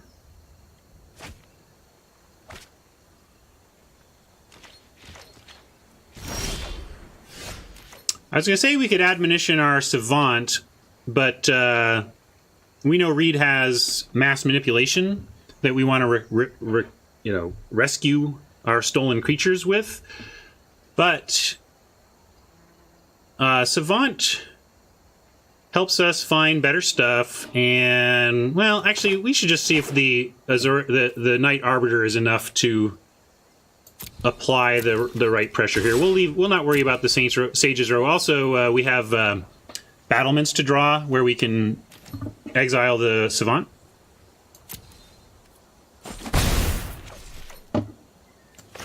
And we get to do this and keep Thought Collapse up, so we're going to give that a shot.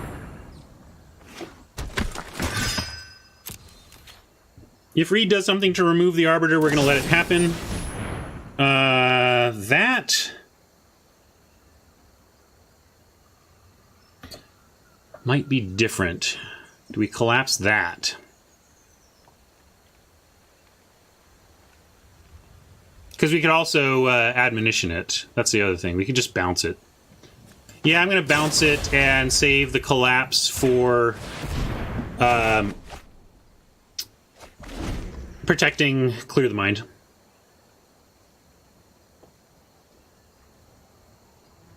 Yeah, I should just not attack with Deputy in the future.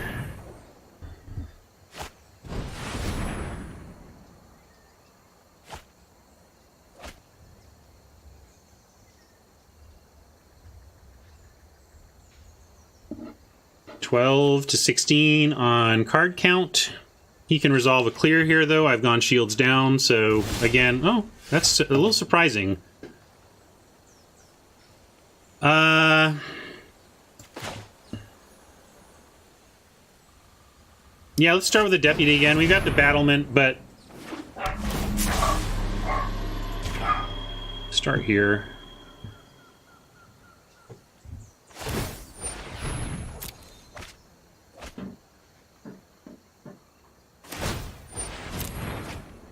Ooh, there's a Clear the Mind. He may think he has both now, but we do have a third.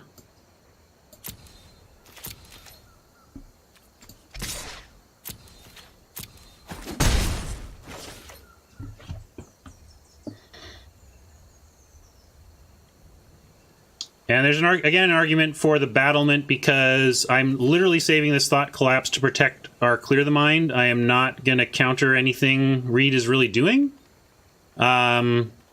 So I'm going to play the battlement now.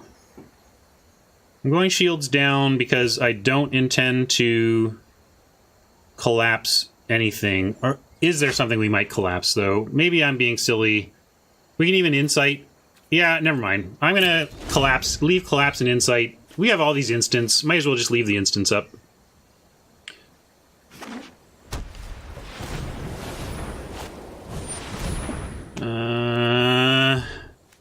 That's a little troubling. Clear number 1. Clear number 2. That's going to put 4, and we have 13, so we have a 4 and 13 shot of losing our final out if we let this resolve. But I think we've got to let it resolve and take this chance. We might still be able to win through battlement from here. It is good to mill them too.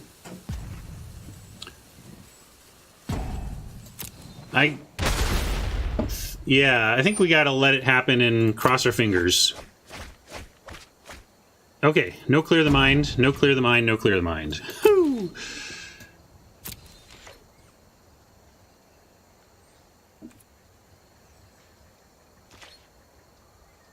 And don't care about the life so much, so we're going to try the Insight here.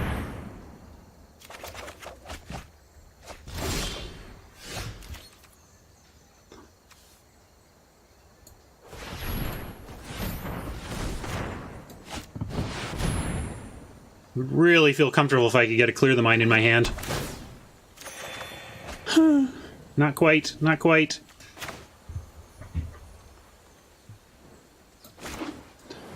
Six, 7, 5. Man. All right, I'm going to keep the Collapse up now because we really do need to keep them from... We might just lose on milling here.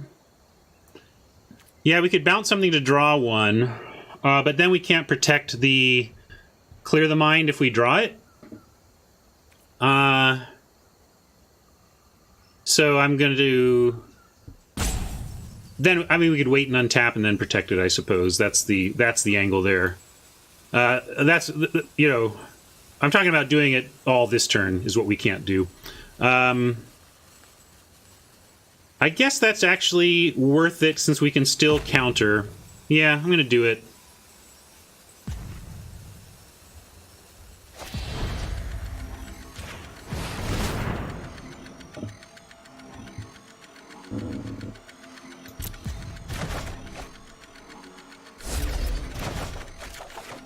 Okay. Now, we don't even have to discard. We're just going to leave it all. Saying, oh, I was supposed to attack, though, of course. That was silly. That was just a misclick.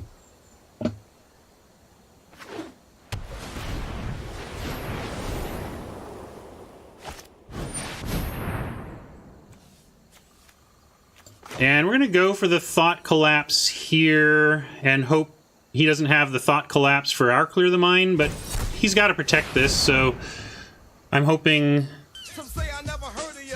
that we both get to clear here.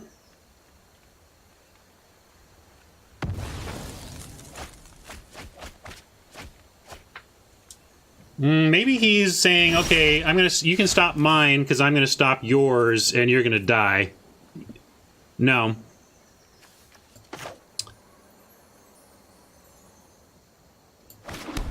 Let's start this time by actually remembering to attack. I think he's just expecting to get there. Can we put enough pressure? Let's see, if we put 5 down...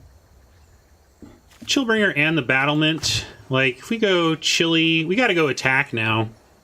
Because if we try the Clear the Mind, we're just gonna get it countered.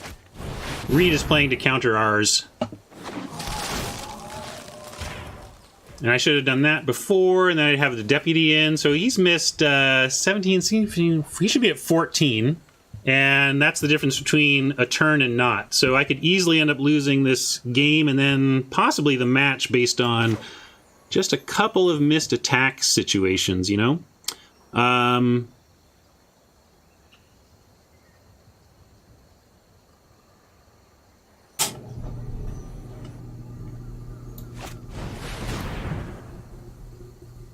Yeah, maybe we just never attack with the Deputy.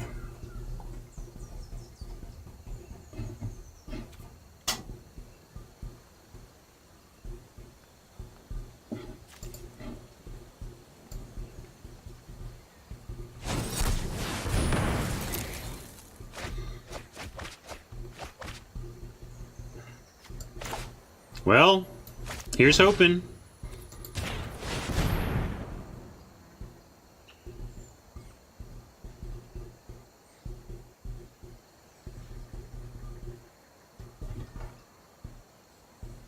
Oh, come on, Reed. Don't slow roll that, man. All right.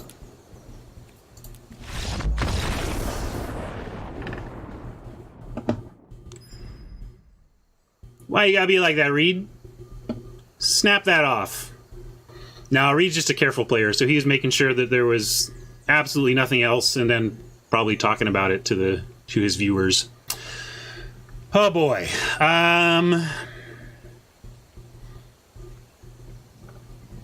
Yeah, we want more Clear the Minds.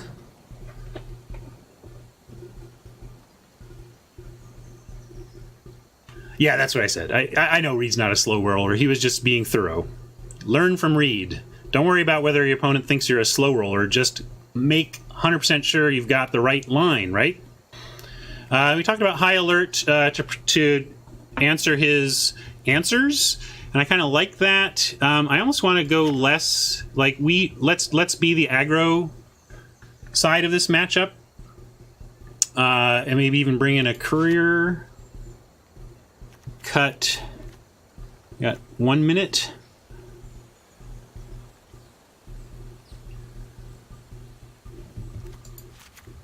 What about Prowling? I'm going to go... Well, that kind of is a non-bow with High Alert, isn't it? Let's not do that. But I want...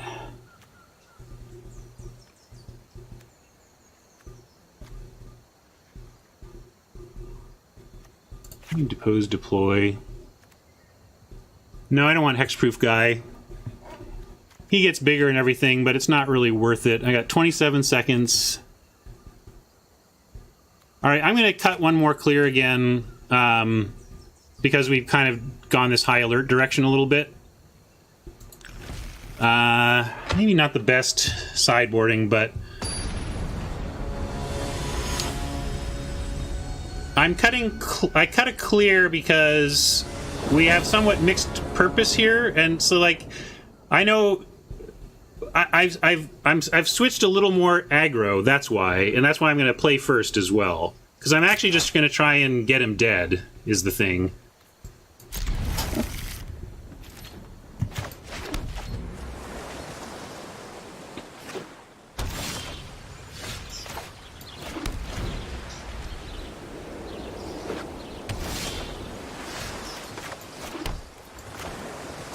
Start with a high alert. Hopefully he goes locket. I wanted to cut the locket out. Well, not the worst. I'm going to try a courier.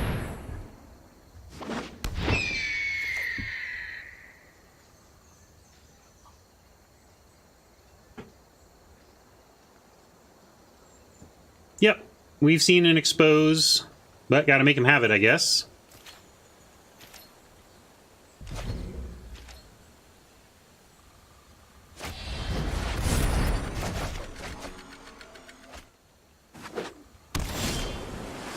All right, found some land. That's good.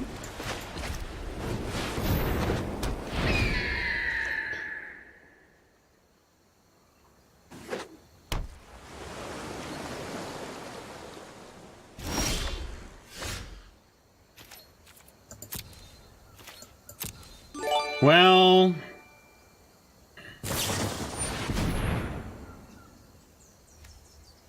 yeah, that's like one of the removals he has that actually works, so we're going to collapse that.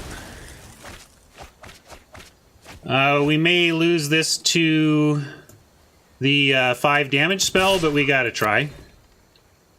Got to make our attacks.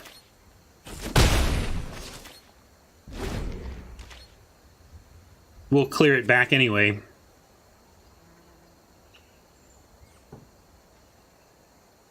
Yeah, Deputy could clear binding. That's a good point.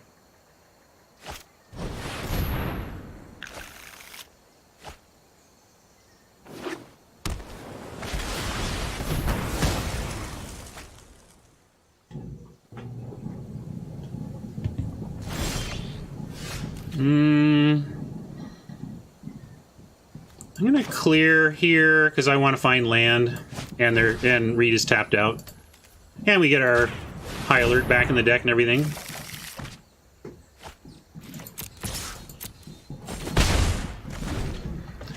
No land, though. Maybe we can just protect the courier for 15 more attacks.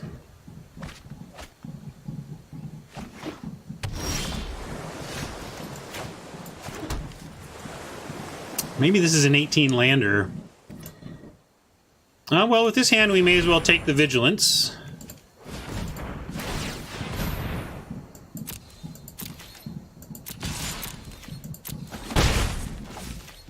And could clear again and draw, but I'm going to go with the Hold Thought Collapse up. We got 3 Thought Collapses.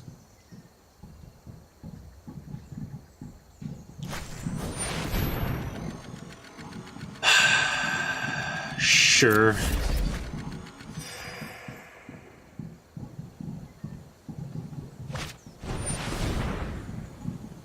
I don't even think we care about that per se. Kind of care about that, but we can detain it. So we'll just detain that. And we'll draw a land that's not a gate, and we'll still be able to have Thought Collapse up. How about that? No, but replaying this seems like it has good value for us. And we'll go ahead and give our dude Vigilance in case Reed finds the 2 mana white, deal damage to tapped.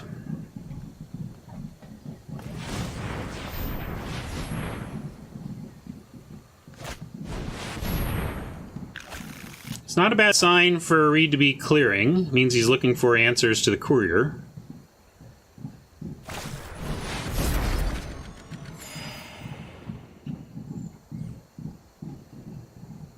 Well, you got to turn 4 o'clock with that play.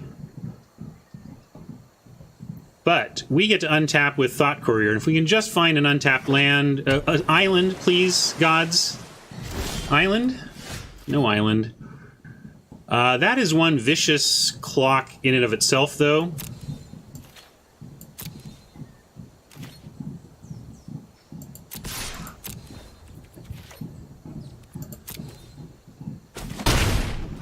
And we're just going to throw this out and hope that Reed doesn't have Quench or something. I don't think Reed would be playing Quench in this deck, though.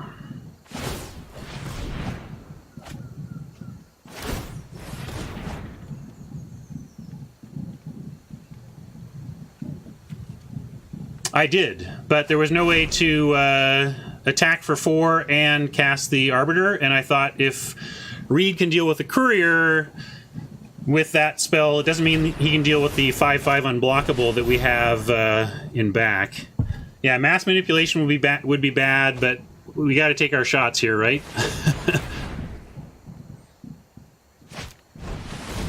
It's great that he's shimmering. He's past Mass Manipulation mana, so we're not under a threat of that anymore. Yeah, if Reed is digging, that's great for us, but he's back to 6, so he could now steal something.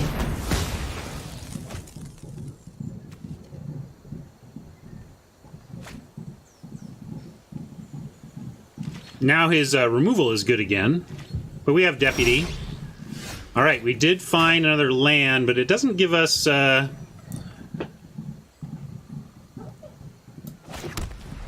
2 counters. We still get the 1, though. We're just going to attack with both.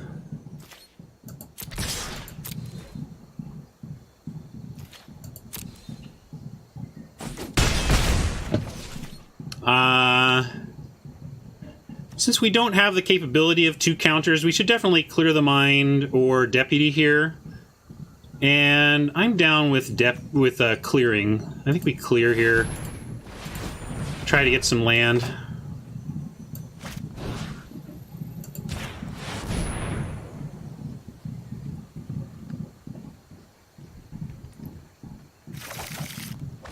We could shimmer, but we're not gonna. We have Thought Collapse to leave up.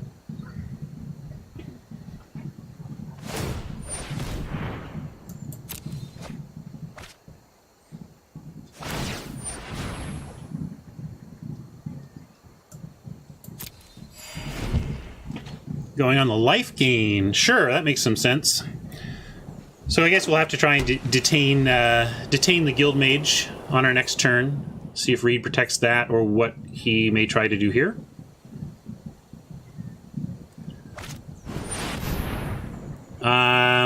So looks like Reed is protecting Mass Manipulation with a Thought Collapse. We've got to make him have it, and then we can use Deputy.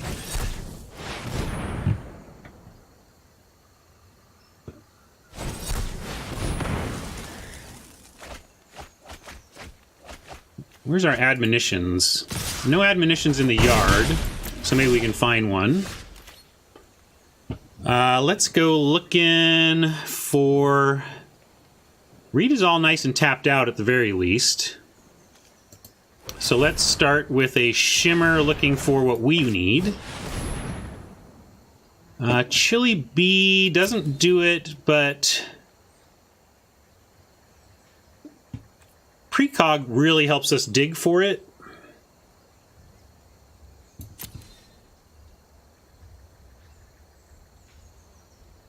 So I think we take Perception and try to find... Unless we think Chili Bee alone can get it done, we tap down the Arbiter. If we take Chili Bee, tap the Guild Mage, and then start racing in the air... Or we draw a bunch of cards and hope that does it.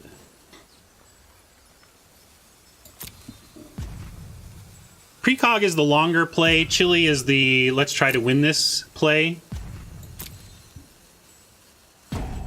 He has a blocker in the air. Yeah, that's true. The Senate Courier prevents that from working. So we'll go ahead and take the Perception.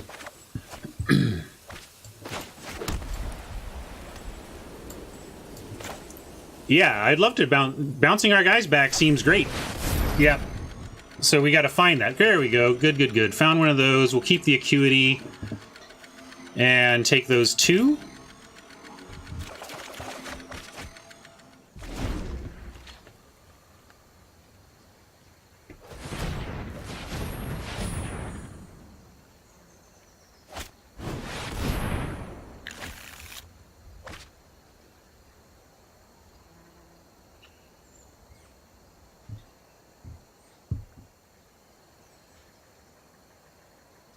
We still want an island, and even that doesn't help. I need like 5 islands, because I want to protect Admonition with 2 Thought Collapses.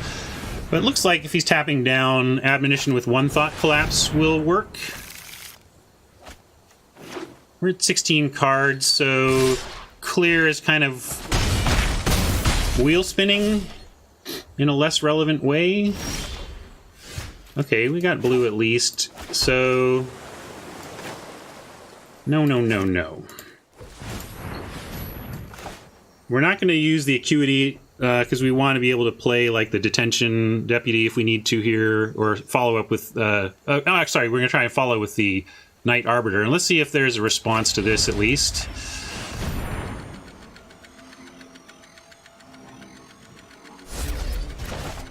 Yeah, let us have it, but... I think I'm going to try the Detention Deputy on my own Courier. Then if it's outright killed, we get it back, and it blocks on the ground, so the damage stops. And we can come back next turn if we draw another island. Then we do have, like, protect Night Arbiter with a couple of Thought Collapses.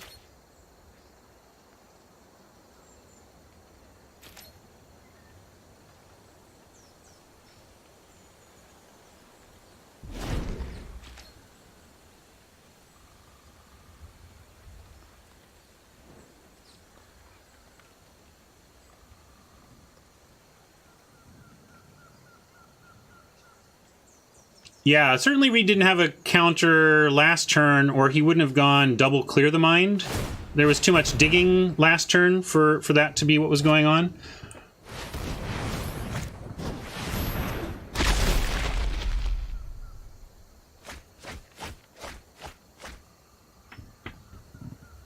Probably just power through 2 Clear the Minds next turn even. Make sure that's not how we're going to lose.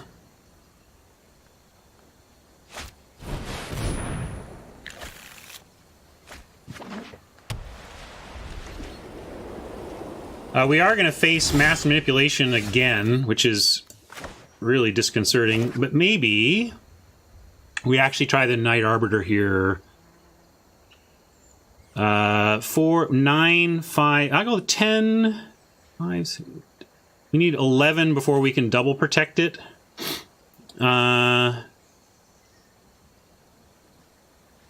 take it back. Let's try to get a Clear the Mind resolved here.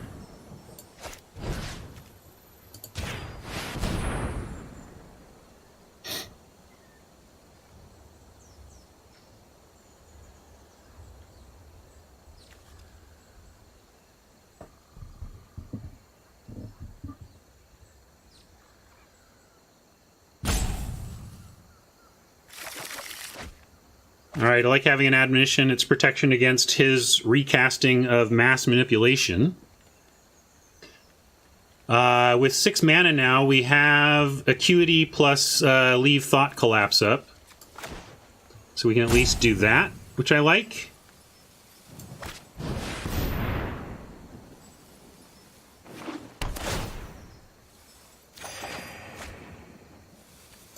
And we pass it. I gotta... Well, let's see. He may set up... He knows that we have a Thought Collapse for Mass Manipulation, so I'm not expecting Reed to you know, just cast into that again unless he can find his own Thought Collapse for the backup. And so what we might want to try to get going here, if we can work it out, is ideally we get an Arbiter attacking with double Thought Collapse for handling a reattempt at a mass manipulation backed by his own Thought Collapse.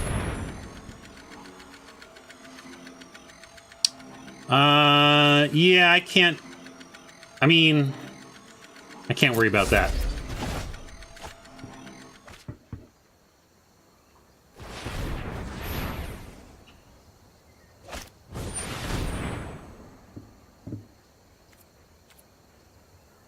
And yep, we let that happen.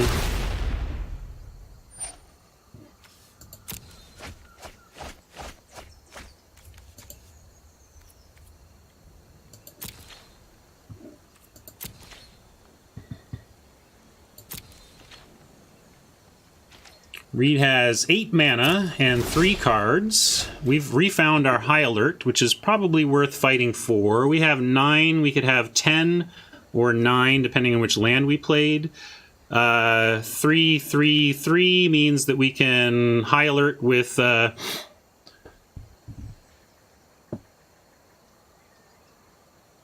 of those protected, but maybe we just want to try and get the Knight Arbiter down and protect that. And if we do that, we play 5. We have 4 mana left over, so we don't have 2 counters no matter what.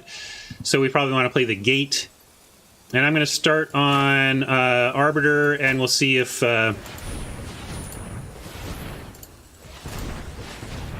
this resolves.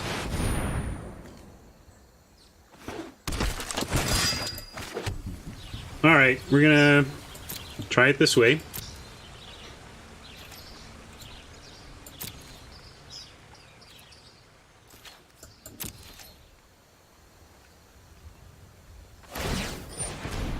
So this is kind of,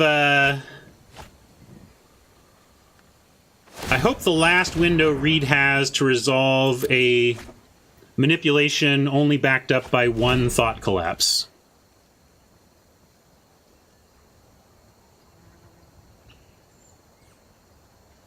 Because if we can protect this board with 2 Thought Collapses, I think I like our spot, but this is a big, yeah, there you go. But we do have the Admonition to get back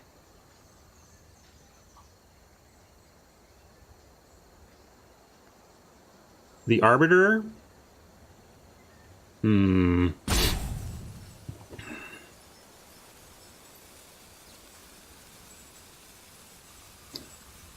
Yeah, we'll collapse it, and he'll collapse it, and then we'll clear the mind and Admonition on our turn.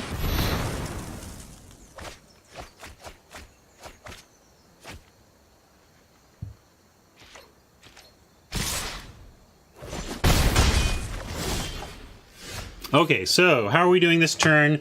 If we bounce the Deputy of Detention, we get back the Courier and can replay it and take the Arbiter and then try and bounce our dude again at some other point. That slows down our clock, but then we have the High Alert to make the Courier good again. So I like that line. Let's start with an attempt at Admonition on Deputy.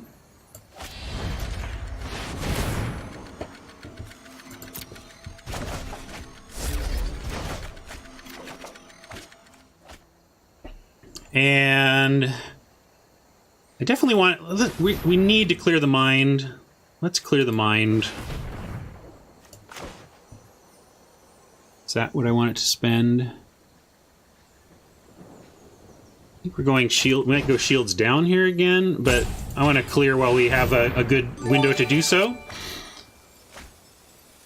And now I can recast the Deputy. I can leave High Alert, or I can leave Thought Collapse up. If we want to have Thought Collapse up, I have to pass. But I like Deputy. I'm going to go shields down and Deputy our Knight again.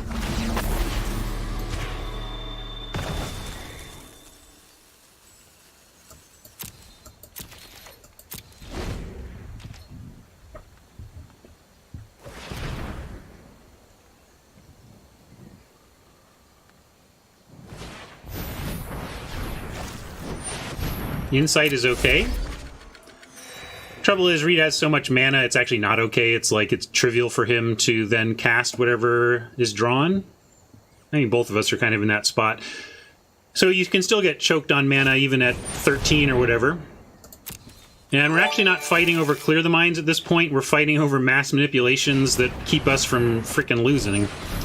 Or from winning by taking our stuff.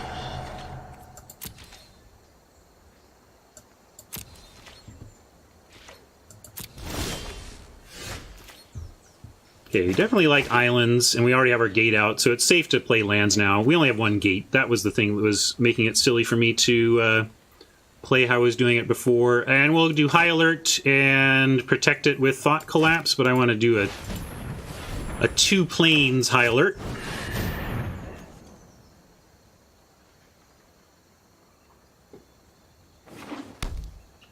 He may have Daylight back in hand again, you know. 5, 6, 7, 8, 9. I'm going to spend 2 to make sure this courier doesn't die to the deal damage to tapped creature spell. Oh, no.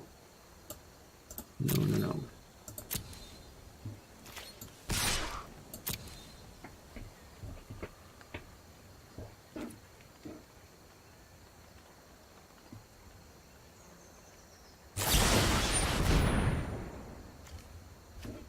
Yeah, I think we have to collapse that. It sets up that we don't have a collapse for manipulation, but we're trying to... It's right in the... It's still in the... Oh, I guess it's not in the graveyard, so we could have it back at any time. That's intimidating. But yeah, this is just what we have to try and protect here. I'm going to go ahead and Acuity over Insight. Well, it doesn't really matter that much. I guess it just represents more cards in the long run, so I'll do it.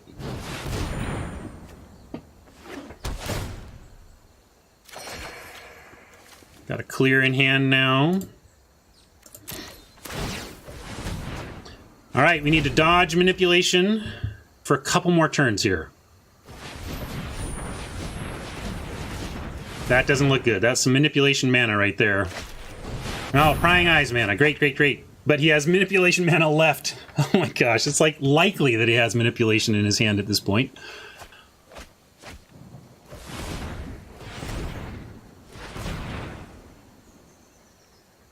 Clear? Seems like another clear. Admonition, sure. Maybe he'll try and counter it on the way down. Battlement, great.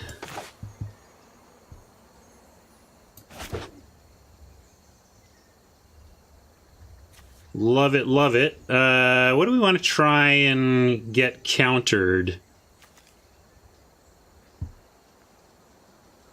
7, 12, 13. So 4, 5, 6, 7, 8, 9, 10, 11, 12. We can do Battlement, Courier, Insight. So I guess I could start with the Insight. See if we find counter magic. Courier is just a great damage source, though, but I think he knows about it, so we may as well offer it, because if he wants the Courier, he's going to wait till he gets it.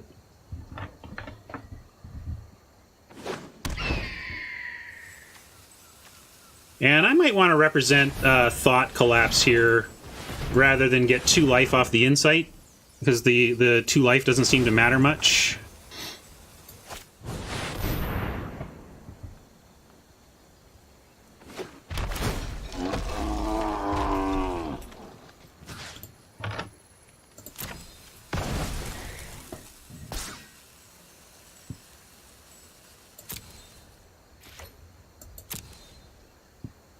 All right, Reed.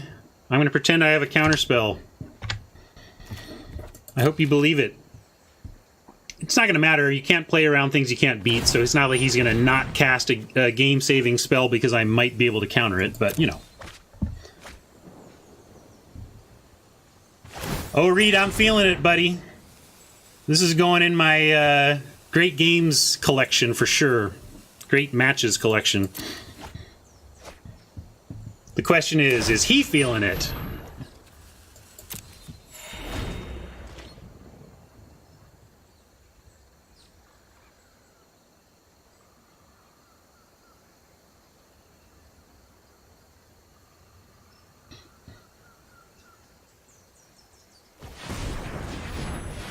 I just don't want him to tap 10 mana, because then we know Manipulate is coming. Sure. Can't do anything about that.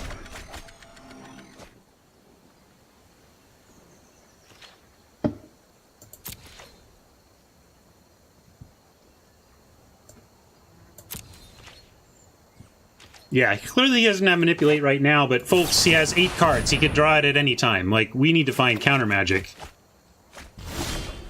Okay, there's Thought Collapse. There's Thought Collapse. Love it. Now, if I draw a second Thought Collapse, 1, 2... We have 7 mana to spend, aside from having the mana for 2 Thought Collapses. So we want to find... So we want to think about that in terms of how we spend.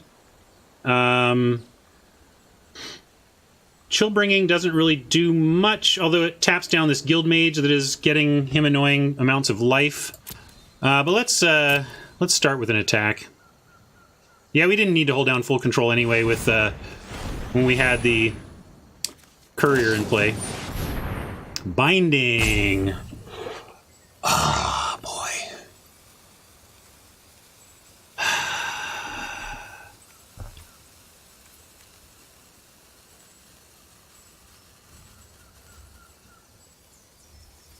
This is a sweat.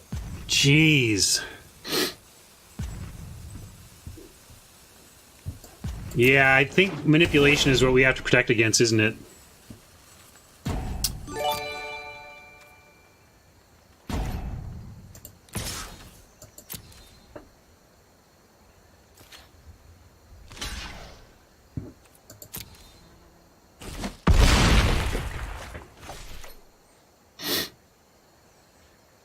So now I'm going to Insight, but I'm going to do it with 3 white. And we'd love to find another Thought Collapse, basically. Or are they all in the yard? There's 2 in the yard, so we got 1 more to find.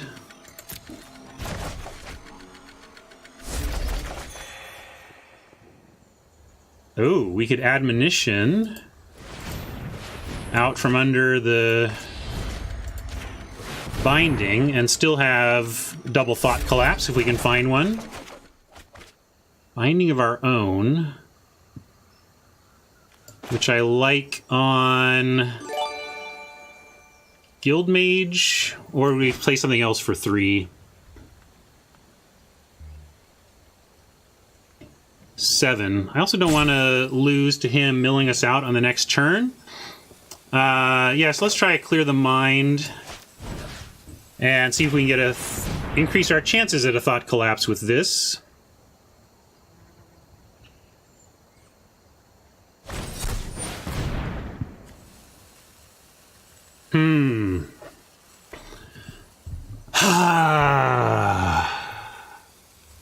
Oh, I'm feeling it, Reed.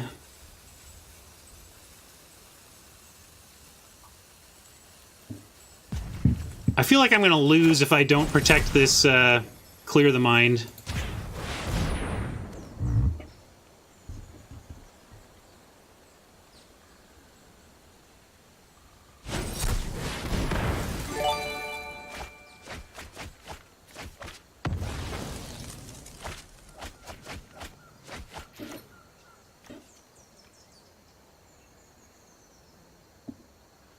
Well, gang, we sure tried to beat the Hall of the Future. Is he a Hall of Famer? He's a Hall of Famer now, right? But we're just dead. Ha! Good games, Reed.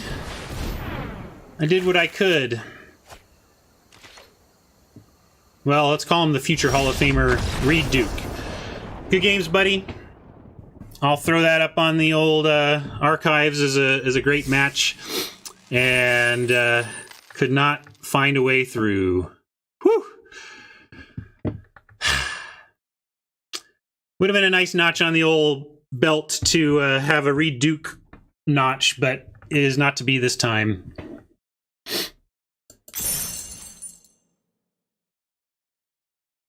Yeah, it's true. We could go rate him. Like we played twice today. And it is the end of my stream time, so I actually He's logging. He's ending now. Well, maybe he'll tell him to raid me. Go tell him to raid me. What I get out of this is a raid. Please go tell him to raid me. That's what I could use. No, I'm going to keep going. I'm going to keep going because I got 150 viewers. Reed has an easy time of getting viewers. I've got some of Reed's viewers over here. Come on, Reed's viewers. Come on over to Going Optimal. Join us. And yeah, I hear he's ending the stream. I hope you all are encouraging him to come raid me. And I'm going to wait a second. Maybe he will. All right.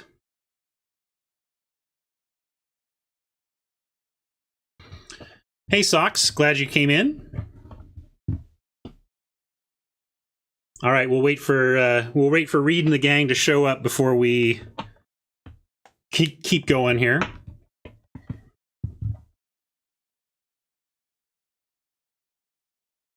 It is over. Reed had the counter magic to overcome mine.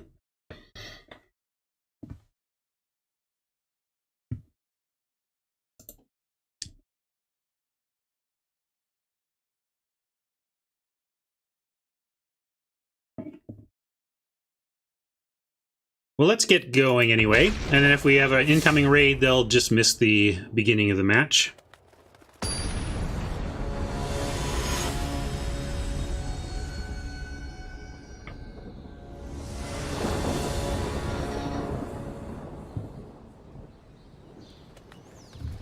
Right on. I'm mulligan this. Oof. We're gonna keep and look for blue. Shimmer and Depose kind of help us dig out of this if we just need to find one more land. Ooh. That allows for the Depose, but not the Shimmer. Not sure if I'm supposed to bottom that or not. I think I'm gonna bottom. We need blue. That's crazy to bottom land when you're on a one-lander, but we really need blue.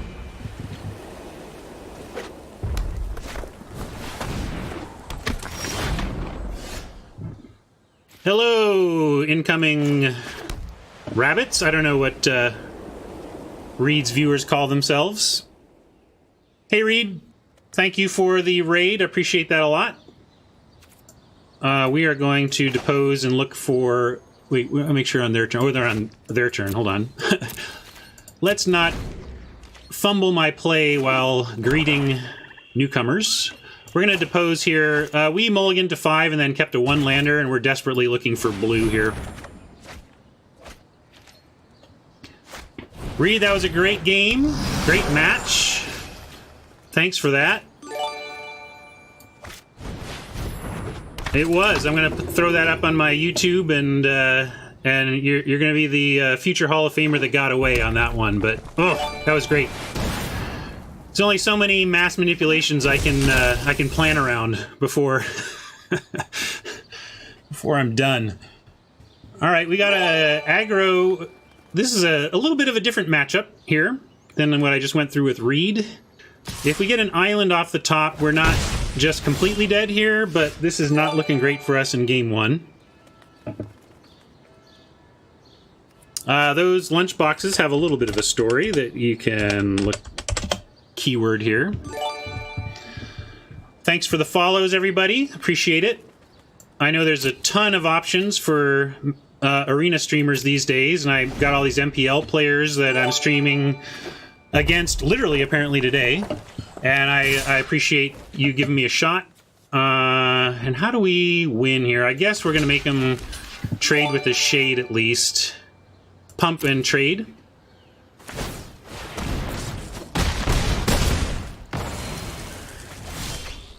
And probably going to be deader than dead on this one. Really anticlimactic after the amazing match with Reed.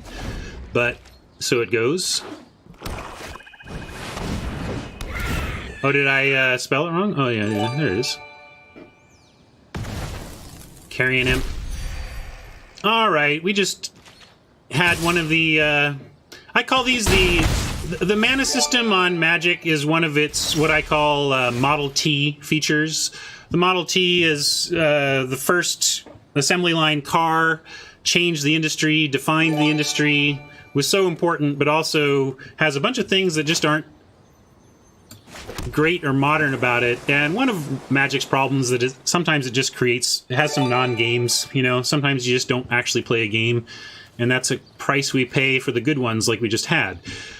We can bind on the 3-power creature here to give us the best chance of survival, and then next turn we can Shimmer, find an island in Sage's Row if we don't draw a land. But I'm just gonna do this now. I could wait till their turn, but I don't think it matters that much unless there's like instant. I guess I should have waited until beginning of combat because they could have the 4-mana creature that ETB sacrifices a creature, and there's no need to give them that before combat. But he would have just done that after combat anyway, and wouldn't have mattered that much. Yeah, apparently the channel growth is real when you have a good game against Mr. Duke. And it's funny, I know Reed and I have met. I think we're Facebook friends, you know, but because Reed and I played, he was one of the player competitors when I was at WotC in the Magic Online Invitational, or whatever, what do they call it? The Community Cup. Magic Online Community Cup, I played Reed, but mostly I know his brother quite well because Ian and I worked together in R&D for literal years, and so actually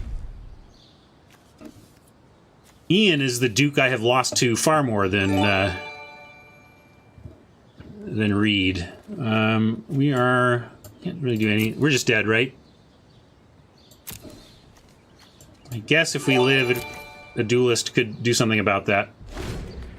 I needed that land too. Kind of just talking and waiting to die here.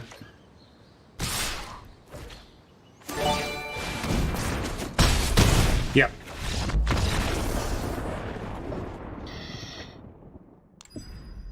My departure from Wizards is a tale for another day, but basically I wanted a big change in my life and on the home front, and so for some personal reasons I made a big switch, and being able to stream is one of the kind of consequences of that change in my life. So went from R&D to streaming. And also for you new viewers who may not know, I co-created Limited Resources with Marshall Sutcliffe, who's a childhood friend of my cousin's, actually. He's like my cousin's best friend. But I should sideboard while we have the chance. We want to get in stuff that is good against...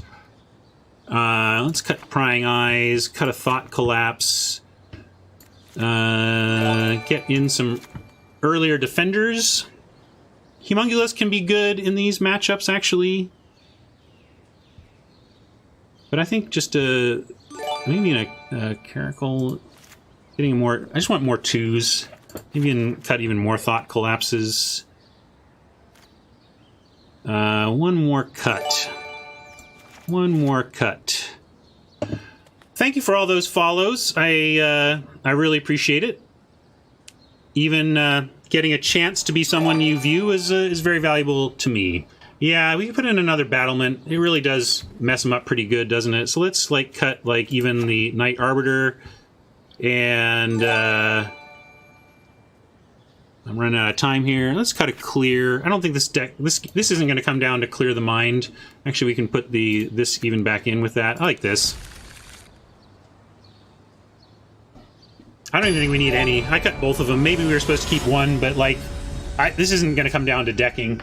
My favorite lunchbox. That's a good question. I have a real soft spot for the old A-Team lunchbox. That's a favorite of mine. I pity the fool who doesn't like the 18.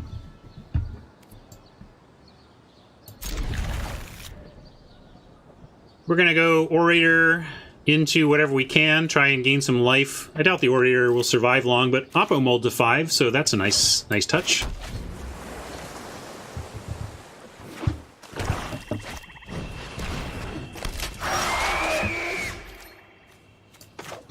We had one of those like local stations You know, it was like I lived for a couple of years in Bellingham, Washington, which is basically an hour and a half north of Seattle. And the local Bellingham station had all these syndicated television shows, and it just felt like it was always the A-Team. It was like, at 7 o'clock, the A-Team. Then, at 8, the A-Team. They knew the A-Team marathon before a marathon was a thing.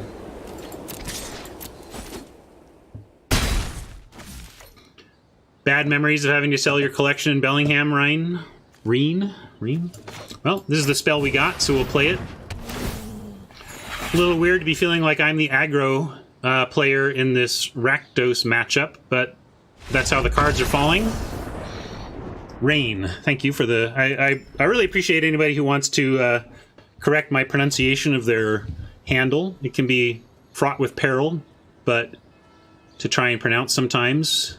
But happy to tweak. Okay, so there was a suggestion we could run one Clear the Mind, but again, I just don't think this match is going to come down to decking, right? We just want to kind of move away from the fiddly control and just have enough control so that our stuff can take over. Maybe even run a high alert even could. But I think we'll just get there eventually on strength. This is just win more. We don't need win more.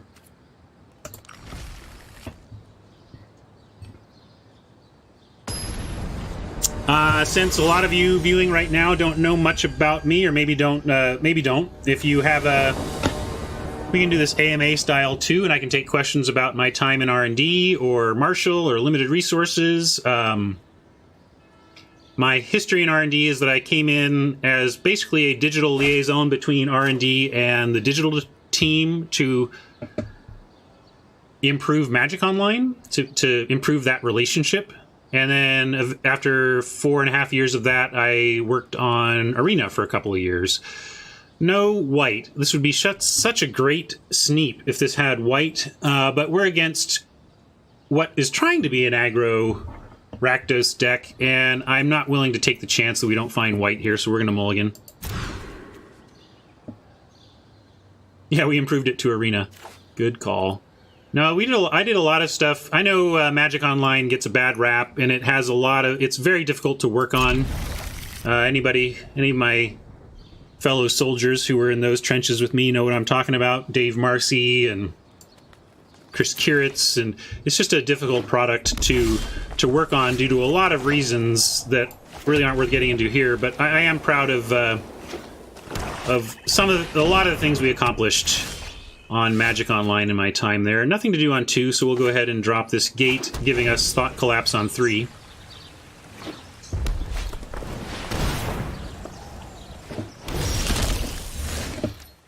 Here, I'm gonna grab questions as I see them, and then I'll answer them so that when they scroll by, I don't miss them.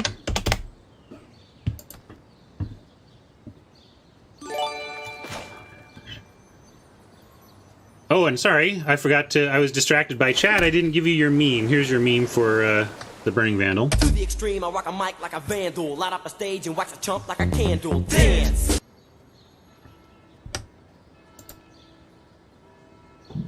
Let's... I'm going to admonition this back. I don't want them to deal 3 and loot.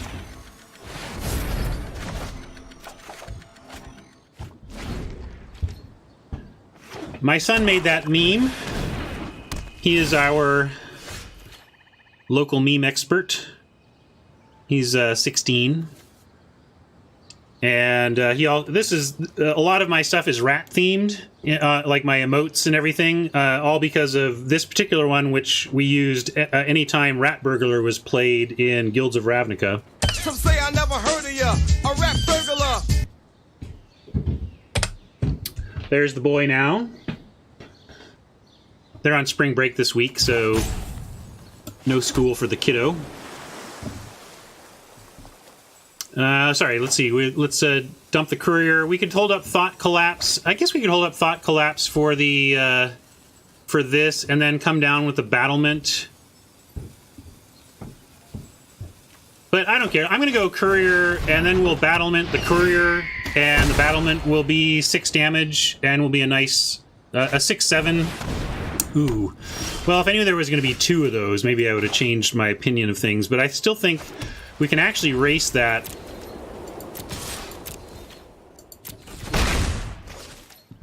Okay here.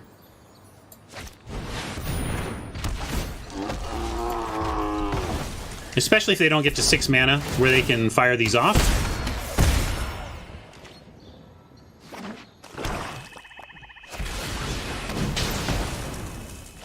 Alright, that hurt. It's going to be a lot harder to race them with just these 2, especially since it's going to take us a couple turns to deploy. Ending on the Insight will be good, though. And looks like we draw a land. We can have Insight and Collapse next turn, or Messenger and Collapse. We'll start here.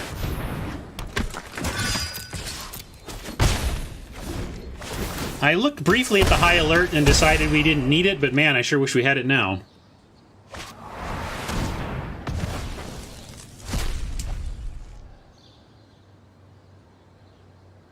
Yeah, this is a little rougher. I like my chances against Reed a little bit better, actually. But we have 2 creatures to play here. We're just going to keep applying the pressure. At least Oppo's not doing anything else but to put creatures on the board. We'll go Messenger and then have Duelist and then rebuild next turn.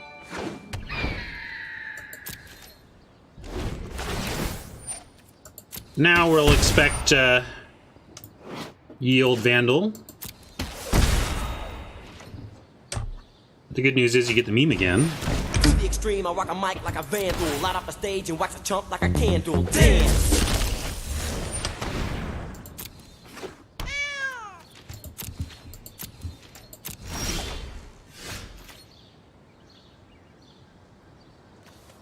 Well, let's go Insight and look for a land, and then that supports the Thought Collapse, and if we don't find a land, we at least have the Duelist to muck with them. There's a land. Now we've got both. And I'm gonna... You don't really want to stay back to block against Ill-Gotten Gains, or Ill-Gotten Inheritance. I always say Ill-Gotten Gains, it's an old Magic card. We are going to gain some life. If this is a land, they're not going to do much, but let's... Because I could also... yeah, we need to threaten to trade, so I'm just going to keep everything back for this turn.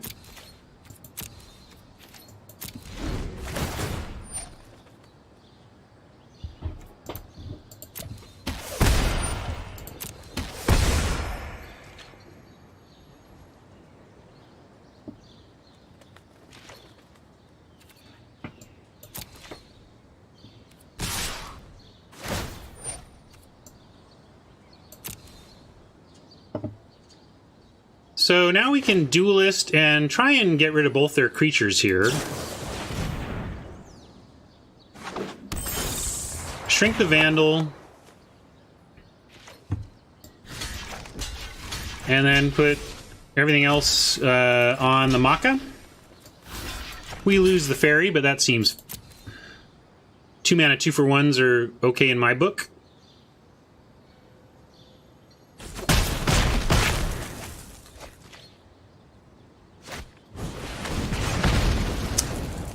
Alright, that's rough. This is not... I wasn't expecting to get the beats on with the old petitioners here. And I'm going to start with the Insight for some life, and it also gives us the Thought Collapse if we don't draw a land. And now we have Orator into Petitioners for some life gain and for some creature pressure.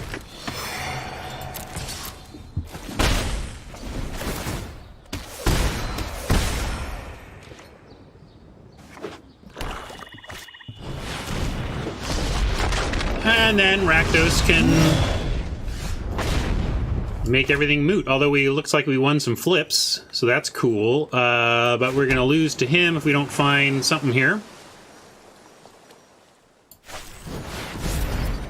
Deputy works. Deputy works quite well. Thank you. Thank you very much.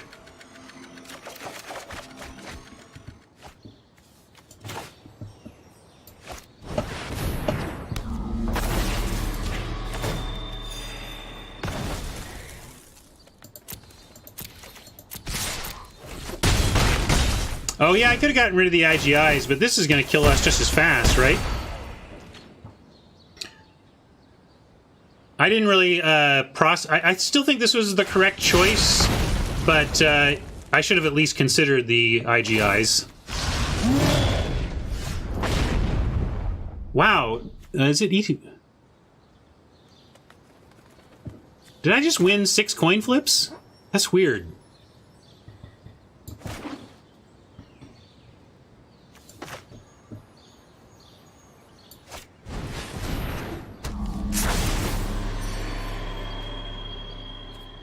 Doggy. Do we want the doggy? What does the doggy get us?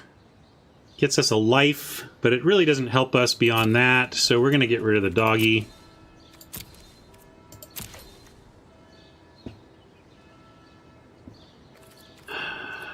And at what point...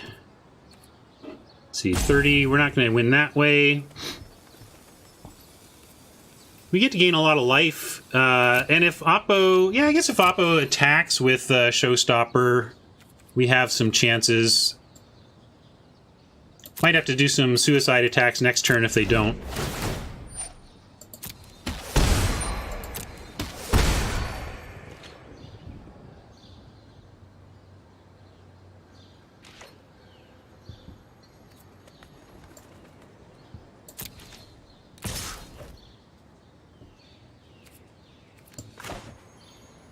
Well, let's deploy here. It's got trample, so it's not like we have good blocks, but let's get a lot of life.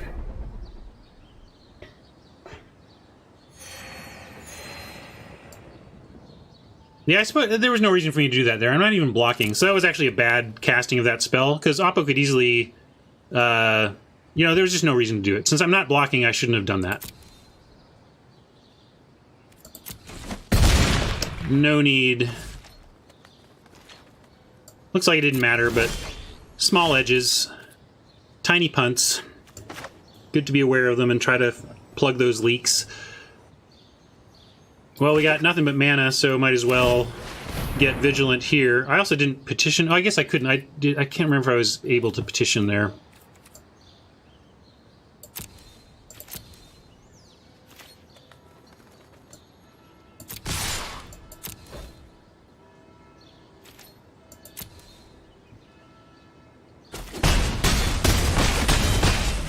I think we have to chump the Showstopper, which is, you know, Omen was suggesting the dog would at least allow me to save the courier so that it could take 2 rounds of trample damage against the Showstopper. That's a reasonable observation. This one feels like it's slipping away. Don't know how we overcome the life swings we're up against, but like. And I think we got rid of the Clear the Mines too, so I don't have any way to get the good stuff back. No Slime Binds. That has some applications, I suppose. Thank you for the sub. But I think we're just dead, because we didn't gain enough life.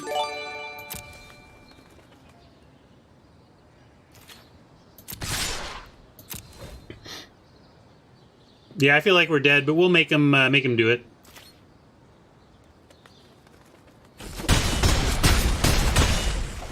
Oh, did somebody give my kid a sub?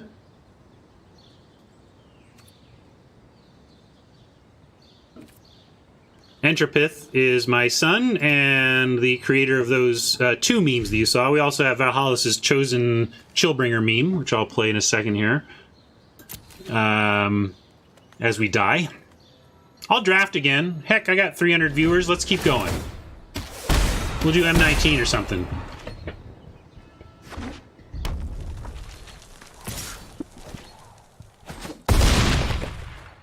Did I pass through? Oops. Hey, look, we got the binding. Yeah, we were just dead anyway. I was already looking ahead to the next draft.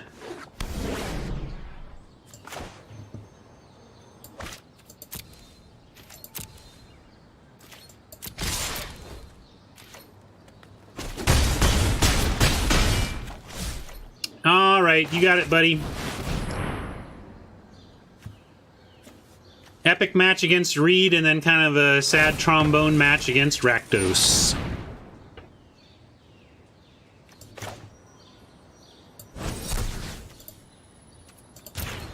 Style points.